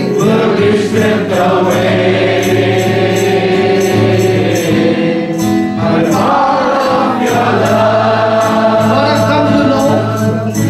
Lord, I come to know. All weaknesses I see. In me. Will be stripped away.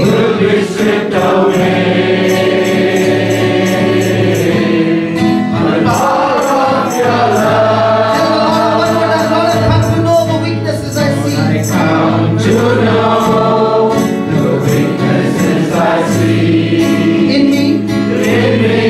Will be stripped away. How?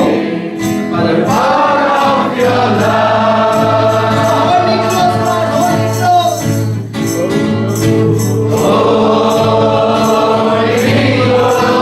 Let your love surround me. Bring me near, Lord. Draw me to your side.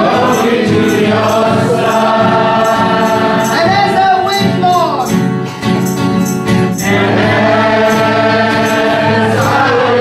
I'll rise up like an eagle, and I will soar with you. Your spirit leads me on. The power of your love. Hold me close, Lord. Hold me close. Let your love surround me. Bring me near. Draw me to your side. Come on, everybody, and as I wait, I'll rise up like an eagle, and I will soar with you. Your spirit leads me on. By the power of your love. Tell him one more time. Hold me close, Lord. Hold me close. Hold me close. Let your love surround me. Bring me near. Draw me to your side. And as I wait, I'll rise up like an eagle, and I will soar with you. Your spirit leads me on. The power of your love. My friend, tell the Lord, hold me close, Lord. Let your love surround me. Bob and Audrey received that love, that unconditional love to forgive and to accept each other with their weaknesses. In the same way, Lord, Let your love surround me. And this is the greatest miracle of all, Lord. That when I'm set free from unforgiveness and bitterness, when I'm forgiven from sin, and I'm filled with your love. Oh Lord, this is our prayer this afternoon. Hold each one of us in your arms, oh Lord, and let your love surround us by the power of your Spirit. Bring us near, oh Lord. We are drifted away from you. Temptations have taken away from us from you, Lord. The pleasure of sin has taken us away from you.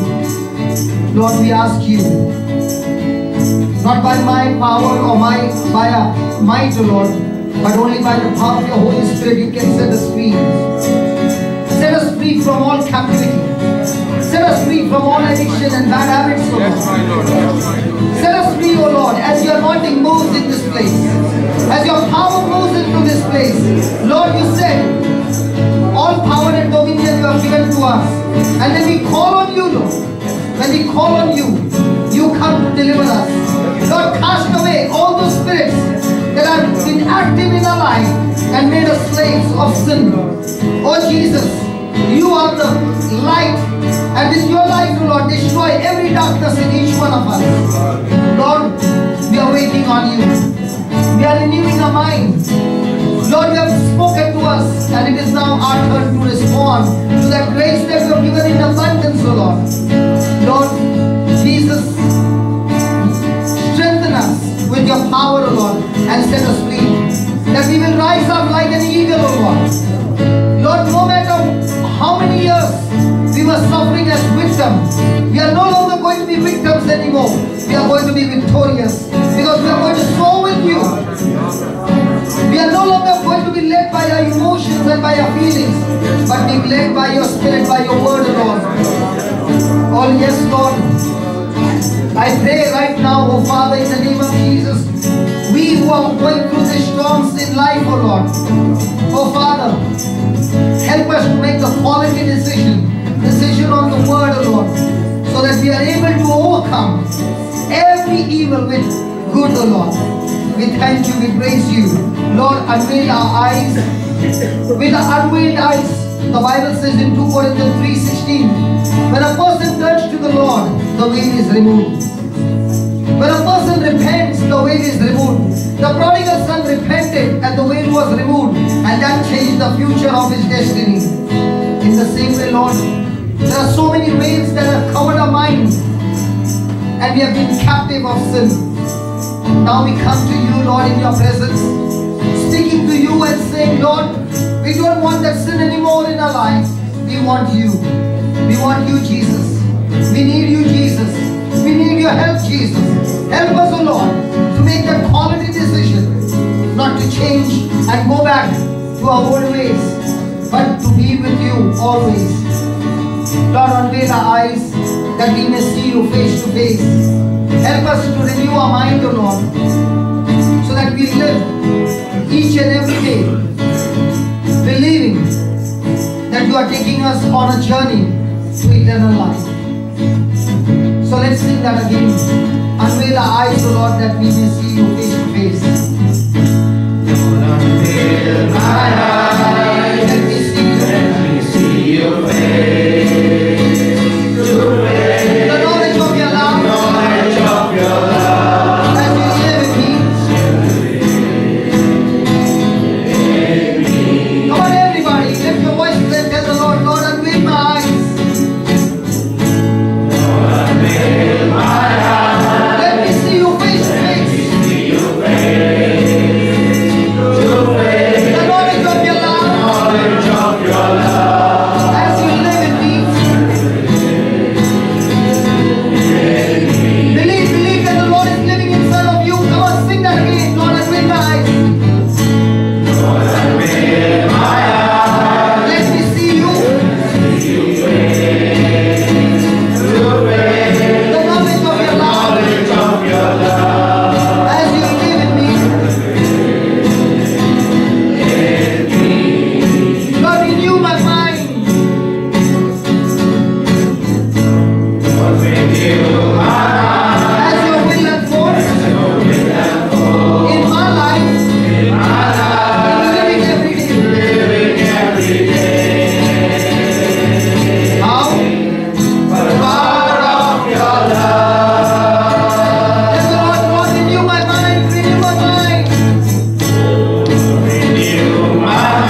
mountains are melted in the presence of God. Amen.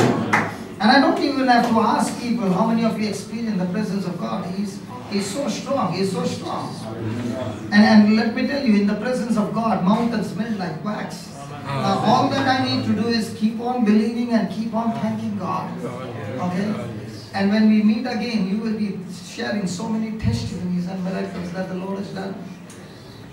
God has turned a storm into victory. And just like these disciples could put it in writing, you are going to put in writing about your storms and how God gave you the victory. Amen. Amen. And honestly speaking, you know, Brother Vijay knows the storms that I'm going through. If anybody would know the storms that I'm going through, I should have been in the mental hospital. If I'm not in the Word of God, I should have been by now depressed and totally in the mental hospital. But it's the Word that keeps me going. Hallelujah. Hallelujah. Hallelujah. Hallelujah. Hallelujah. And this week is going to be a crucial week for me. And I know that this anointing that came, that anointing has removed the burden and destroyed the yoke of the devil. Hallelujah.